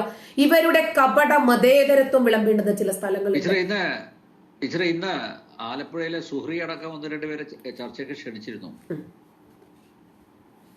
അവര് വരില്ല. എന്നെ പല ചാനലുകളിൽ ജാമിദ ടീച്ചറും ഒക്കെ ഉള്ളത് കൊണ്ടാണ് വരാത്തത് പറഞ്ഞു, എടുത്തു പറഞ്ഞു. അതാണ്. എന്നിട്ട് അദ്ദേഹം അത് റെക്കോർഡ് ചെയ്ത് അദ്ദേഹം അത് ഫേസ്ബുക്കിൽ ഇടുകയും ചെയ്തിട്ടുണ്ട്. അതെ, പിന്നെ പല ചാനലുകളിൽ നിന്നും എന്നെ ചർച്ചയ്ക്ക് വിളിക്കും നമ്പ്യാരെ. സ്പർദ്ധ സൃഷ്ടിക്കാനാണ് ഇത്തരം ചർച്ചകൾ സംഘടിപ്പിക്കുന്നത്. പല ചാനലുകളിൽ നിന്നും, ഇവരുടെ തന്നെ വലിയ പോപ്പുലർ ആയിട്ടുള്ള ചാനലുകളിൽ നിന്ന് ഒരു 5 മണിക്ക് വിളിച്ചു പറയും, ടീച്ചറെ ഒന്ന് ചർച്ചയ്ക്ക് ഇരിക്കാമോ? ശരി, ഞാനിരിക്കാം, എനിക്ക് എന്റെ ആശയം സ്പ്രെഡ് ചെയ്യണമെന്ന് മാത്രമേ ഉള്ളല്ലോ. ഒരു 8 മണിയാകുമ്പോൾ അവർ വിളിച്ചു പറയും, അതെ ടീച്ചർ ഉള്ളത് കൊണ്ട് ഇന്ന ആളുകൾ വരുന്നില്ല എന്നാ പറഞ്ഞേ. 1 ഒരു സ്ത്രീയാണ്, 2 അവരോട് സംസാരിച്ച് ജയിക്കാം. നമുക്ക് നമ്മുടെ ആശയങ്ങൾക്ക് നമുക്കൊരു ആത്മവിശ്വാസം ഉണ്ടെങ്കിൽ ലോകത്തിനോട് മുഴുവനും നമുക്ക് നിന്ന് സംസാരിക്കാൻ പറ്റും. ഈ പുരോഹിതന്മാർ മുഴുവനും വന്നാലും ഞാൻ വരും ചർച്ചയ്ക്ക്. കാരണം എനിക്ക് എന്റെ ആശയത്തിൽ ഞാൻ പറയുന്നത് ശരിയാണ് എന്ന് സ്ഥാപിക്കാനുള്ള കോൺഫിഡൻസ് എനിക്കുണ്ട്. ജഗൻ, നാളെ തൈപ്പൂയം, സമൂഹത്തിലെ ഒരു കലവറത്തേക്ക് ഇസ്ലാമിസ്റ്റുകൾ പ്ലാൻ பண்றதா ரிப்போர்ட் இருக்கு. அதாவது இந்த சம்பவத்துக்கு அப்புறம், மதுரையோடைய எழுச்சிக்கு அப்புறம், திருப்பரங்குன்றம் அந்த எழுச்சிக்கு அப்புறம், இந்துக்கள் எல்லாம் ஒன்று சேர்ந்ததுக்கு அப்புறம் 6 படை கோயிலுக்குமே ஆபத்து இருக்குது அப்படிங்கிற மாதிரி உளவுத்துறை சொல்றாங்க. 6 படை கோயிலுக்குமே ஆபத்து இருக்கு. அதாவது என்ன, திடீர்னு இந்துக்கள் எல்லாம் ஒன்று சேர்த்துட்டாங்க, 6 படை கோயில பாதுகாப்பு அதிகப்படுத்தணும் அப்படிங்கிறது இந்து முன்னாடி நாங்க கோரிக்கை வச்சிருக்கிறோம். தைப்பூசத்துல நாளைக்கு பழனி எல்லாம் பாத்தீங்கன்னா பல லட்சம் பேர் வருவாங்க. பல லட்சம் பேர் நாளைக்கு ஒரே நாள்ல தரிசனம் பார்ப்பாங்க. அவங்களுக்கான அடிப்படை வசதிகளை செய்து கொடுக்கணும்னு சொல்லி இந்து முன்னாடி தொடர்ந்து நம்ம சொல்லிட்டு இருக்கிறோம். அவங்களுக்கான பாதுகாப்பை உறுதிப்படுத்துறோம், அந்த கோயிலுக்கான பாதுகாப்பு உறுதிப்படுத்துன்னு சொல்லி இருக்கிறோம். அதே மாதிரி திருச்செந்தூர், திருப்பரங்குன்றம், பழமுதிர்ச்சோலை, திருத்தணி, இந்த மாதிரியான சாமிமலை, இந்த மாதிரியான அறுபடை வீடுகள்லையுமே நாளைக்கு பொதுமக்கள் போய் தரிசனம் பார்க்கக்கூடிய, அதிக அளவுல தரிசனம் பார்க்கக்கூடிய சூழ்நிலையில் இருப்பாங்க.